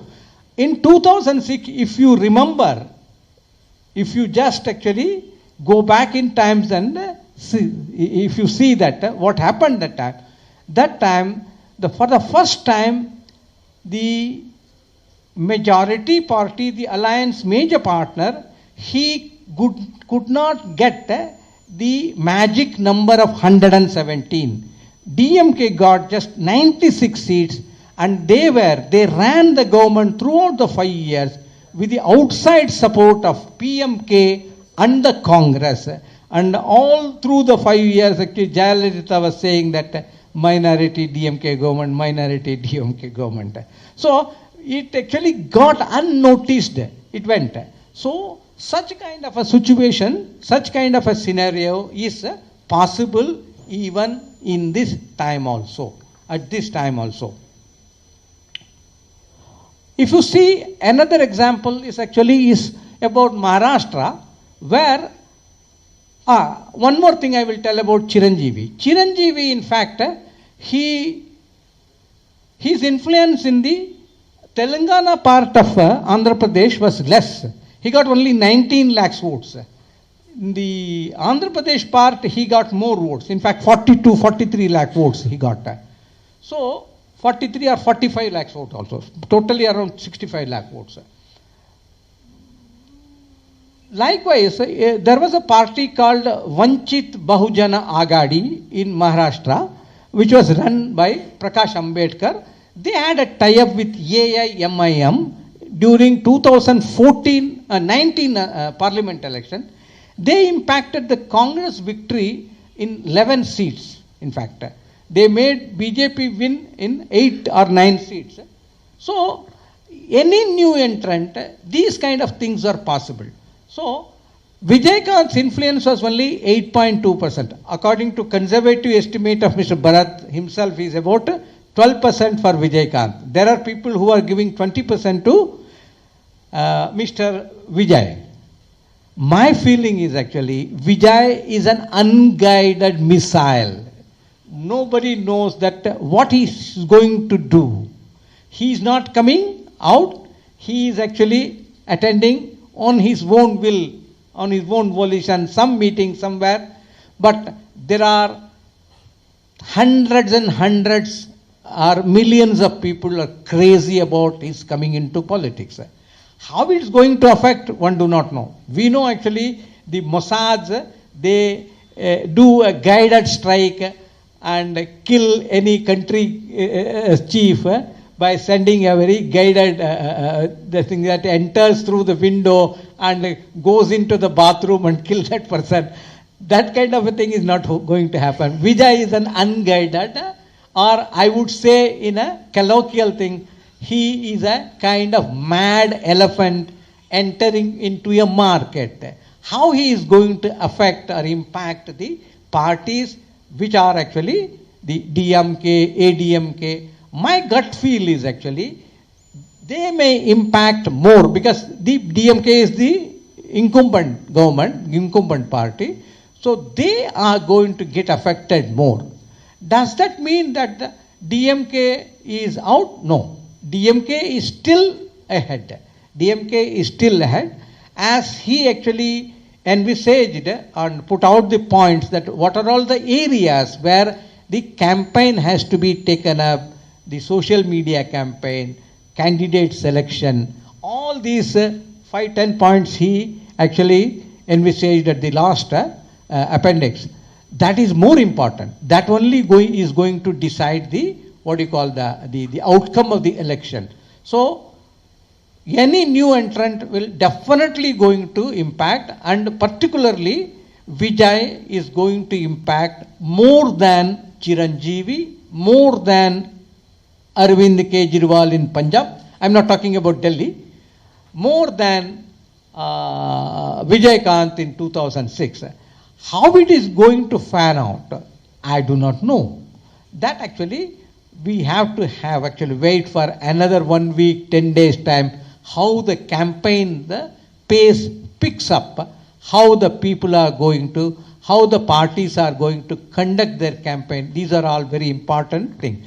I will show some slides just for your understanding.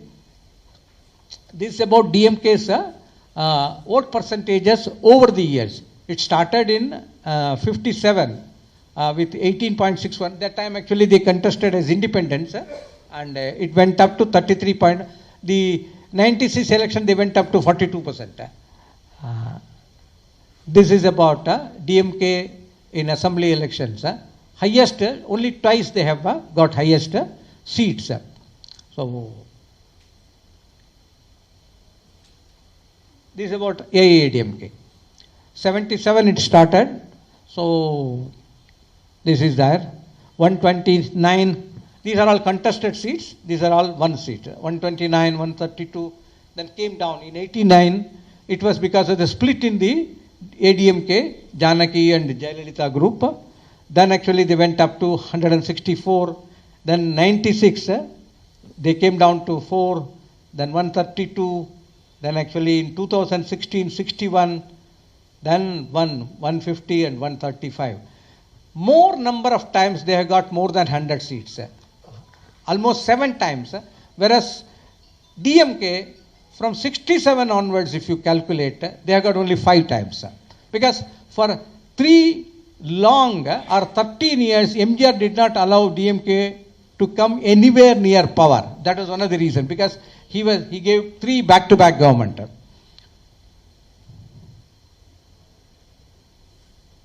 So this is about the alliance performance in the past, ADMK alliance performance. So these are all the more than 50% votes, and last time 21 also actually they got seats and votes. So this is ADMK. This is also ADMK seats once more. This is about seats won by ADMK in. This is votes Congress. So let's see. This is the Congress vote. 89 actually, it was Mupanar who contested the election. They got around 20 seats. So that was one outlier it was. So otherwise Congress has come down to 19 lakhs now. It went down in 2001 and to 1996 at 15 lakhs only. 6.9 lakhs. 6.9 lakhs. If you add up the TMC's votes, then it will come to again 27 lakhs or 30 lakhs. So this is about the Congress vote share in terms of because so long MGR was alive, there was a 70-30 formula is there. In Lok Sabha election, Congress used to contest in 70% of the Lok Sabha seats. Assembly election, ADMK would like to, was normally contested in 70% of the assembly seats. So this is about Congress. And this is about CPM. CPM and CPI, they are one of the endangered species in Indian political arena. But they have always managed to piggyback somebody and get some seats.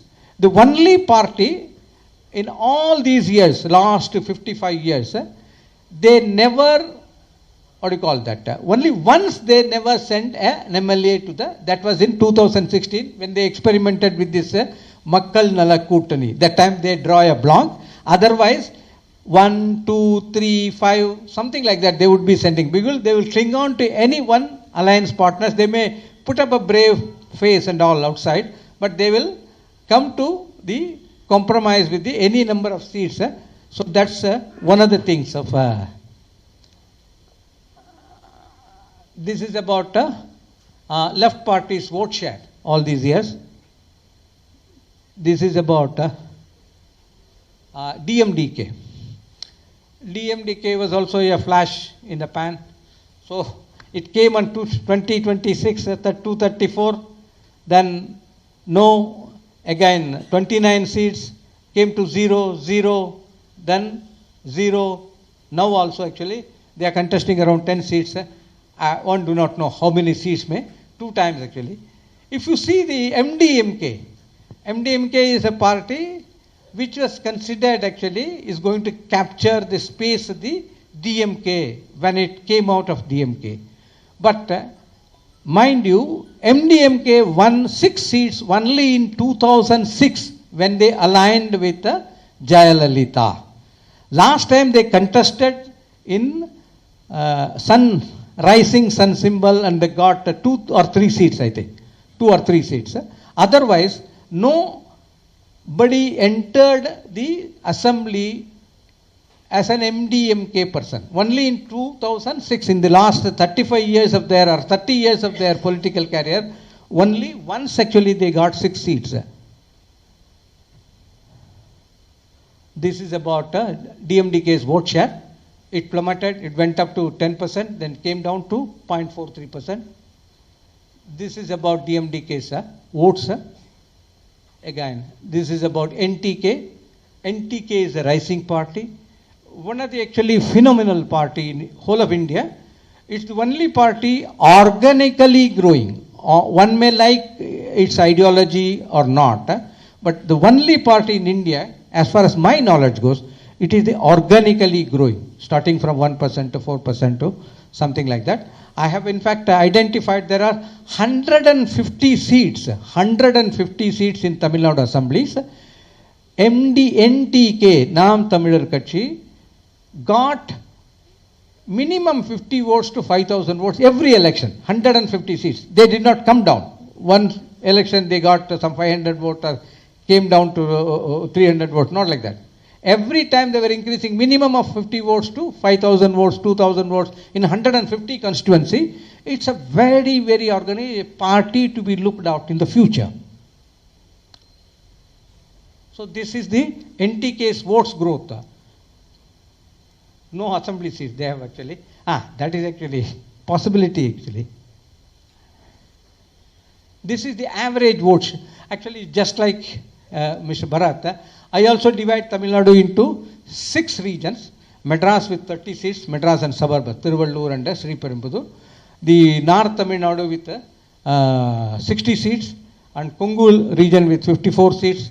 Then Delta with 36 seats. Then actually upper south with 30 seats, and down south. Down south is Thoothukudi, Tirunelveli, Tenkasi and Kanyakumari. So because the voting habits are different in this region, the upper south and down south. That's why actually I have divided that way. This is the average vote he gets. See that. If each region, Delta region, he is very popular. So it's a party to be watched in the future. This is another 2 region. This is the growth. This is NTK's 25,000 beyond votes. How many? These are all the places. Anyway, he is not going to win any seats this time around. This is about MDMK. I have already told. Nothing to. This is the only solitary 6 seats in 2006. 2021, maybe 2 or 3 seats. I don't know that. I don't remember. Do you remember, sir? 3.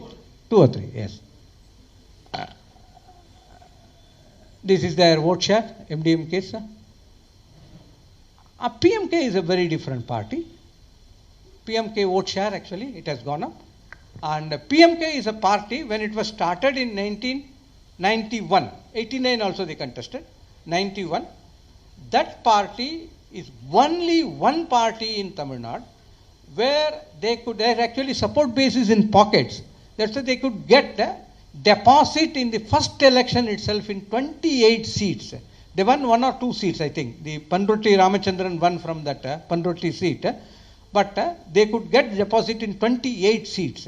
Later also they used to get deposits. In some elections they did not get, but otherwise many places, even in the place called Edappadi, where actually our Chief Minister, the former Chief Minister Edappadi is contesting, they always give a sleepless nights to the Edappadi because they get around 50,000 votes. There are places in Pennagaram, Palakkodu, Mettur. These are all the places, Dharmapuri, where actually they get more than actually winning. Either they come first or second. And in some parts of this, Vidipuram, Dindivanam, Vanur, these are all the places also.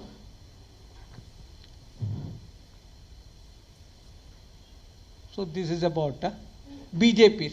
BJP from 80 it started, it was 0.25%, then it went to 0.35%, then 1.7%, 1.81%, went up to 12.8, then 2.84% only. This is BJP on their own or with alliance also. Most of the assembly elections they contested on their own. I will tell you one more thing about BJP. BJP or the NDA. In NDA, BJP has got a block. BJP PMK, AMMK, TMC, IJK. All put together, it comes to around 62 seats, I think. Given this scenario, I am visualizing, I am expecting to emerge in the coming days. BJP should put all its efforts, all its resources, all kinds of resources behind these 62 seats. My gut feel is they can minimum win 36 seats and emerge as a deciding factor of the next government. But I have great faith in BJP people. They won't do that. They will always miss the bus. This time also, there are some BJP leaders sitting here. So, this is a golden opportunity, both in Kerala and here. Here it's a golden opportunity. Out of 62 seats, if they plan well, if they put up good candidate in places like Avadi, if you take, last two times, Avadi is from 2011 only, it's a new constituency. Avadi, two times actually the ADMK won, once actually DMK won. But it is not a easy constituency, it's a tough constituency. BJP has got Avadi now. They have to see a very powerful candidate to put against the current incumbent MLA and minister Nazar. But they won't do. They will put a lightweight person and easily he will give up. Likewise, Tirunelveli was a place actually, they have given, Tirunelveli is a swing seat. Always it changes. I would like to say something to you also. There are two important seats in Tamil Nadu. One is actually Ramanathapuram, another is Namakkal, which are called the bellwether seats. That means actually any party or alliance partner wins that seat, they will form the government. It is happening not one or two times, it is happening for the last 15 times. Last 15 times.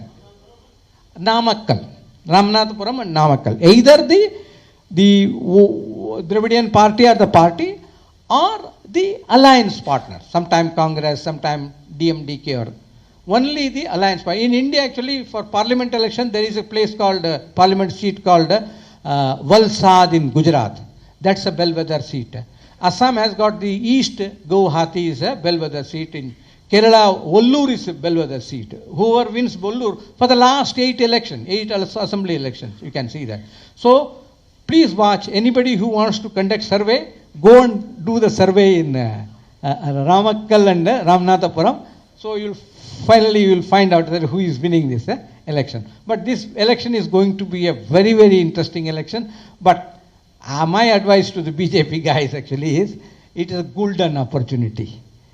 You have never won, twice you have won 4 seats, one time with the alliance with the DMK and another time an alliance with the ADMK. Only once you won that Batmanavaram state. Now also they have got 4 seats in Kanyakumari. I will say with confidence that Kanyakumari, because of the Christian majority district, Vijay is going to again spoil. So you will be the beneficiary if you put up a good candidate and you can take one minimum or 2 seats from there. You will never, because you have won only once Padmanabhapuram and once Nagarkoil in the last 40 years, 45 years.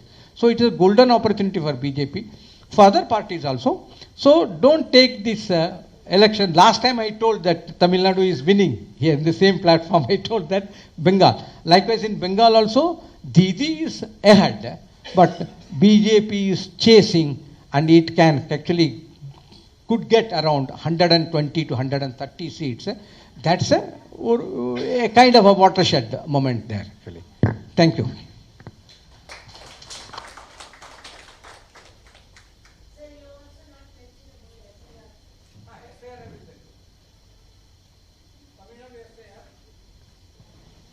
Mostly in city actually, for example,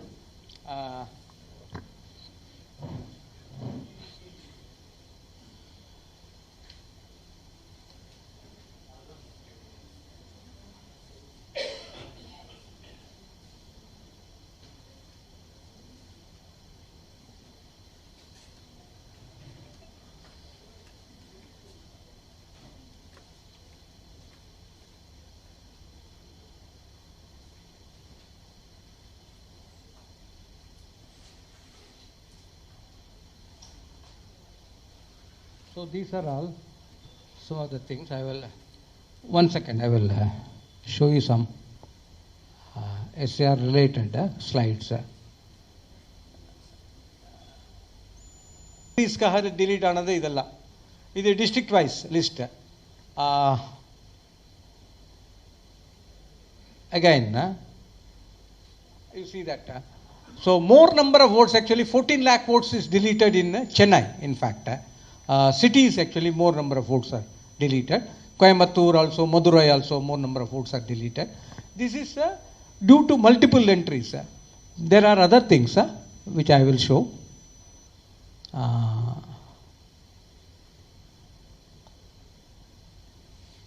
Open. This is deleted voters SAR. This is a whole number, 1.53 lakhs. How it is going to impact that I will tell you later. So this is the numbers. This is a slide.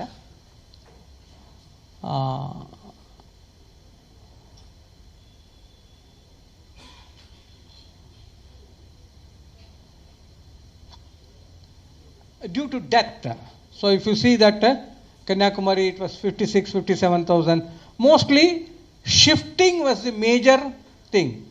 Shifting of their residence was the major thing which actually influenced the defeats, the deletion. So otherwise death and all it is 60,000, 70,000, 80,000 in a district. Some district have got 10 seats, some have got 4, some have got only 2 seats, some have got 16. Chennai district has got 16 seats. Likewise.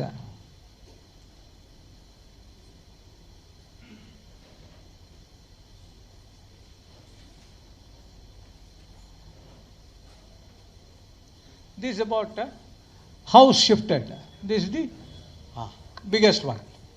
So out of 14 lakhs, 12 lakhs in Chennai was due to only house shifting. That got deleted. Let me come to the SAR list.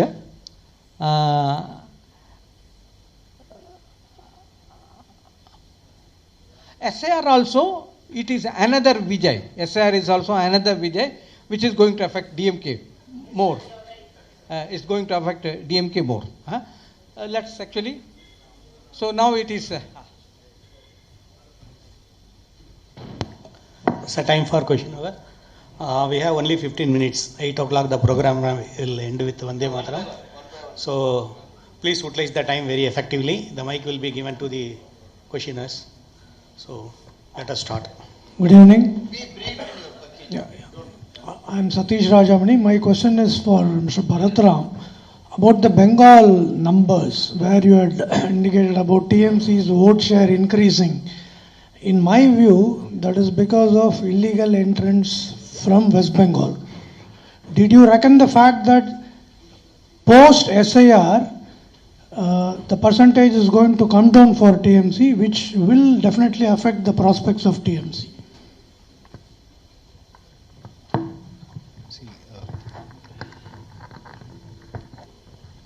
In doing this analysis, I have assumed what is official data. So if somebody was on the electoral rolls and has voted, the only thing we can go with is he's a voter. Whether legal, illegal is not, cannot be captured by me.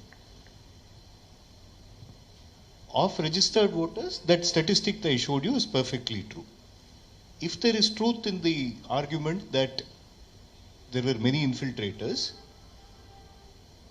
officials' data should have shown that these are all infiltrators. That is why this reason code he showed for Tamil Nadu.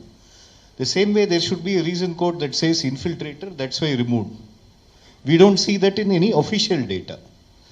So if we take purely official data, there is no evidence to suggest that reduction in voters is because of removal of infiltrators. But again, to continue the point that he showed, what he mentioned is maximum deletions have happened in Chennai district. If you see historically urban centers, typically we say people don't vote, that's why voter percent turnout is low. But if you see SIR, what has happened in Bengal, where I can talk with more data, is Calcutta has been the area where maximum voter deletions have happened. If you again take the hypothesis that a lot of infiltrators have been removed, what evidence for that would have been that lot of deletions would have happened in all the border districts. Election Commission data itself shows that that is not the case. Maximum deletions have happened in Kolkata area, which is again a region, that whole presidency region is not a minority stronghold. Statistical evidence therefore shows only that it has been a cleanup, primarily in urban areas in case of Bengal, and like he showed, same in Tamil Nadu. That would be. Good evening. My name is V. Vijay Krishna. My question is with regard to the impact of the linguistic minorities who have migrated to the great state of Tamil Nadu over a period of 30 years. So in the wake of recent attacks based on linguistic identity, is there any possibility that it is going to see a tectonic shift, or the so-called linguistic minority identity impacting the present electoral performance, denting any party's image? And the second, it's a very witty question. Are there any giant killers emerging in Tamil Nadu where great leaders are going to lose, like the MLA who contested from Kamareddy defeated the incumbent Chief Minister KCR and also Anumula Revanth Reddy? Thank you.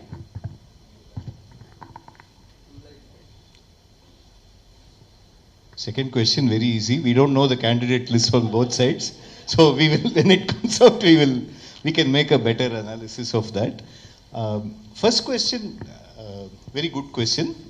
What I found when I looked at Tamil Nadu is, if you look at census data, again 15 years old, it shows 6 to 7% of Tamil Nadu shows Telugu as their primary language. Therefore, it is a very, very key component of elections in Tamil Nadu. That is one clear part. I am not sure whether that linguistic minority has favored one party overwhelmingly over the others. There is no public data or research done on that to support any argument, so I don't want to comment. Another part is, if you look at the 1 year belt, if you go westwards and see this region from Vellore right up to Dharmapuri, Krishnagiri, there are a lot of linguistic minorities there. There is some Kannada speaking, Telugu speaking. So this all has tremendous impact on election results in that region. If you see, therefore, choice of candidate even in that specific small region, it will be a very, very, very delicate balancing act. And you will see that caste calculation, linguistic calculation, we will know full picture of that when both sides have announced. Rapidly anti-minority language people, linguistic minority people, it was Seeman only. Seeman has given 4 seats to Saurashtra people, 4 or 5 seats I think, in Madurai area. No, over a period actually they will get actually. Yes, I am Professor Venkateswaran. All your analysis will give us a pattern by which the election results have been emerging. But I don't want this to happen, but the fact is, DMK has consolidated its vote bank by wooing women folk and students. In all colleges, second year, third year students have given laptop. And I have done a survey amongst all students that they are bent upon voting for DMK. So, consolidated vote, apart from minority votes, which they have already pocketed, the women vote because of freebies and student vote. I think what I do not want to happen will happen. Meaning that DMK has already won the battle. I want to take your views. See, like you said, I think the exact picture we will know only in a post-poll survey, where clearly we will go by segment, see what's happened and see whether that hypothesis is validated. But women vote has traditionally been a ADMK stronghold. How much it shifts, there is also going to be another X factor in this. The appeal of Vijay among that vote segment. How it finally goes, I think, is open to interpretation. I think only a post-poll survey will give us a very conclusive answer. We can form hypothesis now. My hypothesis was there will be some leakage of votes from ADMK side to Vijay. How much incremental vote will go from, let's say, ADMK to DMK depends on promises. Last time there were very, very targeted promises made for women in the manifesto, which is why I mentioned as of now we don't know the DMK manifesto. We don't know what is going to be offered. If there is something very specific, again they may be the beneficiary. But premature to make a judgment on this as of now would be my opinion. Next question.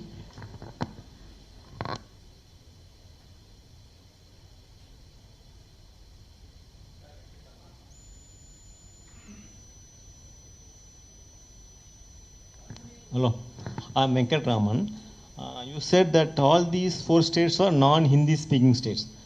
So in Tamil Nadu, we have a combination of ADMK, DMK. In Kerala also LDF, UDF. Assam, it is because of the infiltrators, BJP is a stronghold. But in case of Bengal, you said that presidency, West Bengal presidency is around Calcutta. It is more supportive to Mamata Banerjee. In spite of her anti-Hindu, anti-national. Yeah. Why these people are so mad of Mamata Banerjee and TMC? The presidency people. Calcutta, urban, it's a metro. You said there's a Mamata stronghold in that area.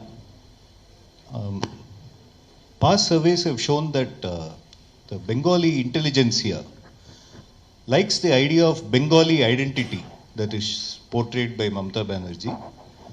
And it has been a very strong, one of the reasons why TMC has done very well in that region. Also, if you see Bengal as a whole, I don't know the answer. If you see economic performance, you would expect to see changes of government very frequently. But I think there is something about the Bengal voter, I think he's very, very patient with his governments. You've seen only 2 changes of guard in 50 years. And if you see both those years, momentous things have happened. So in 1977, close to I was being born, but there was, I think, food shortages, power cuts, smallpox epidemics, all kinds of things that finally made the CPM come to power. You have large-scale demonstrations against land acquisition in Singur, Nandigram, etc., which caused the left front to lose and Mamata to come in. But if you see the pattern of governance, economic policy, broadly there is continuity, in my opinion, between the left front and TMC. There has been no divergence in policy. But still, the question of why Bengal has not changed is something that I have not also clearly understood. Hello sir, I'm Satish. So far DMK has been enjoying all the minority votes, right? Both Christian and Muslim votes. And how will Vijay's entry impact? I mean, what percentage could he be able to get from them, both the minorities?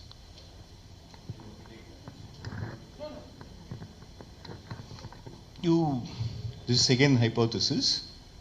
You take minorities in 2 areas. Take, for instance, Kanyakumari district, 50% plus minority. If you see voting patterns historically, you will see a phenomenon that's called strategic voting, meaning that there is a vote to defeat a particular person. Okay, and there is broadly, you will see that in Bengal also, there is consolidation of who is best placed to defeat somebody. That alignment has been seen in the past, over the past 25-30 years, apart from once, I think, when one BJP candidate won. Kanyakumari has shown a clear trend that way. Rest of the state, there is no clear evidence of how it has moved. Definitely there may be some impact, but how much is a very speculative question as of now. For instance, minority voting patterns in Chennai may be very different from voting patterns in Kanyakumari. But what will be that final percentage is very difficult to estimate at this point.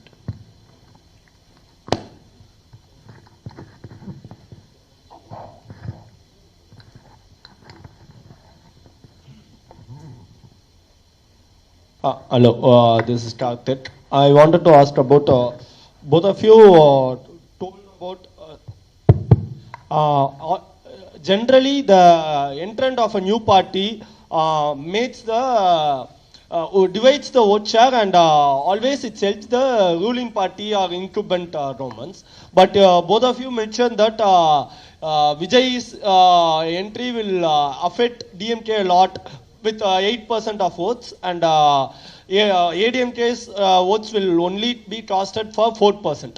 So why is that? And another question is about Vijay. Always the minorities tends to don't watch movies, like Orthodox Christians and all doesn't watch movies. So you both mentioned that Vijay will get a sizable vote share from minorities. So why is that? Firstly, what I want to highlight is many of the numbers I showed on Vijay is what I call a baseline scenario. What I built the baseline scenario on is, since you don't have any historical data, you try to estimate what a new entrant is likely to get. The answer I came to was 10 to 15. In my forecast, I used the midpoint of that, around 12.5. So it is not any basis of any survey or anything like that. It is a guesstimate based on historical data. The second question you asked is, why is it more from one side, more from another? That, I think there is a little more evidence to suggest that the swing voter in the last election was three segments, as I told you: youth, scheduled castes, and urban voter. In my assessment, if you see who is likely to be the beneficiary of that swing voter, likely to be more Vijay than the other side, which again says why he will draw more from DMK rather than ADMK. Because the swing voter, two of the three segments are Vijay's target vote bank. Yeah, I'm Venkateshwaran from Mylapore.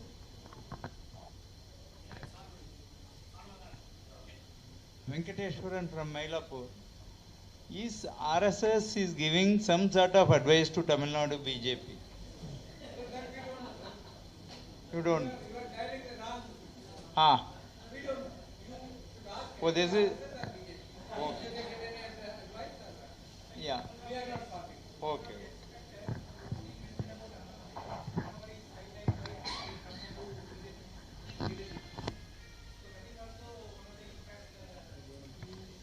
See, I look at past data.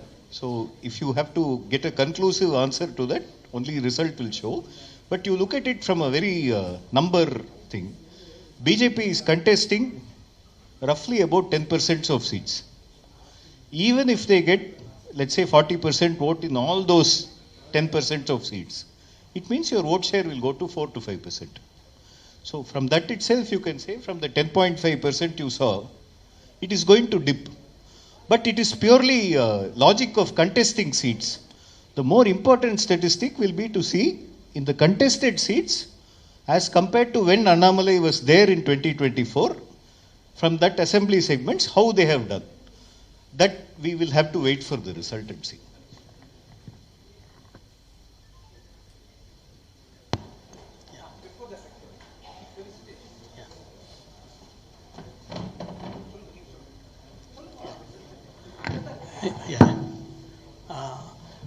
வைகறை விவாத மேடையினுடைய chairman திரு மதிப்பிற்குரிய auditor மோகன் அவர்கள் திரு பரத்ராம் அவர்களுக்கு பரிசு வழங்கி கௌரவிப்பார்கள்.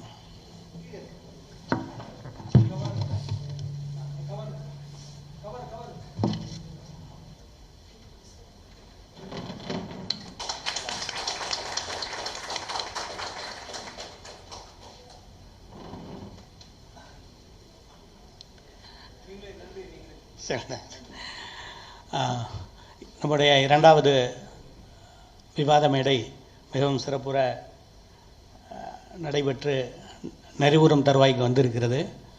இந்த நிகழ்விலே பங்கு பெற்று மிக சிறப்பாக தங்களுடைய பங்களிப்பை செய்த போல்பல்ஸ் ஃபவுண்டர் திரு பரத்ராம் அவர்களுக்கு எங்களுடைய மனமார்ந்த நன்றியை தெரிவித்துக் கொள்கிறோம்.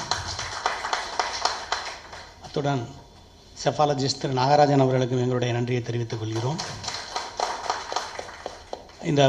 இந்த விவாத நிகழ்ச்சியிலே பங்கு பெற்ற அனைவருக்கும் எங்களுடைய நன்றியை தெரிவித்துக் கொள்வதோடு நாங்கள் நடத்தும் அனைத்து மாத நிகழ்ச்சிகளிலும் தவறாது கலந்து கொண்டு எங்களுக்கு பேராதரவை தருமாறு கேட்டுக்கொள்கிறோம். இந்த அரங்கை தந்து உதவிய ராமசாமி ஐயர் ஃபவுண்டேஷன் மற்றும் இதற்கு சிற்றுண்டி வழங்கிய எங்களுடைய ஆதரவாளர்கள் மற்றும் ஒளிபெருக்கி அமைத்து கொடுத்த நண்பர் ஜான்சன் அவர்கள் மற்றும் இங்கே வந்திருந்து இந்த நிகழ்ச்சியை நேரடி ஒளிபரப்பு செய்யும் தமிழலை மற்றும் தினமலர் ஆகிய 2 சேனல்களுக்கும் மற்றும் அனைவருக்கும் எங்களுடைய மனமார்ந்த நன்றியை தெரிவித்துக் கொள்கிறோம். வந்திருக்கும் அனைவரும் தயவுசெய்து உங்களுடைய பெயரையும் தொலைபேசி எண்ணையும் கொடுத்து செல்லவும். அடுத்த நிகழ்ச்சிக்கு முன்பு நாங்கள் தொடர்பு கொள்ளவும் அழைப்புதலை அனுப்புவதற்கும் வசதியாக இருக்கும். Please kindly enrol. ஓகே, அனைவருக்கும் நன்றி. வந்தே மாதரம். வாழிய செந்தமிழ் வாழ்க நற்றமிழர் வாழிய பாரத மணி திருநாடு. வந்தே மாதரம் வந்தே மாதரம் வந்தே மாதரம். நன்றி.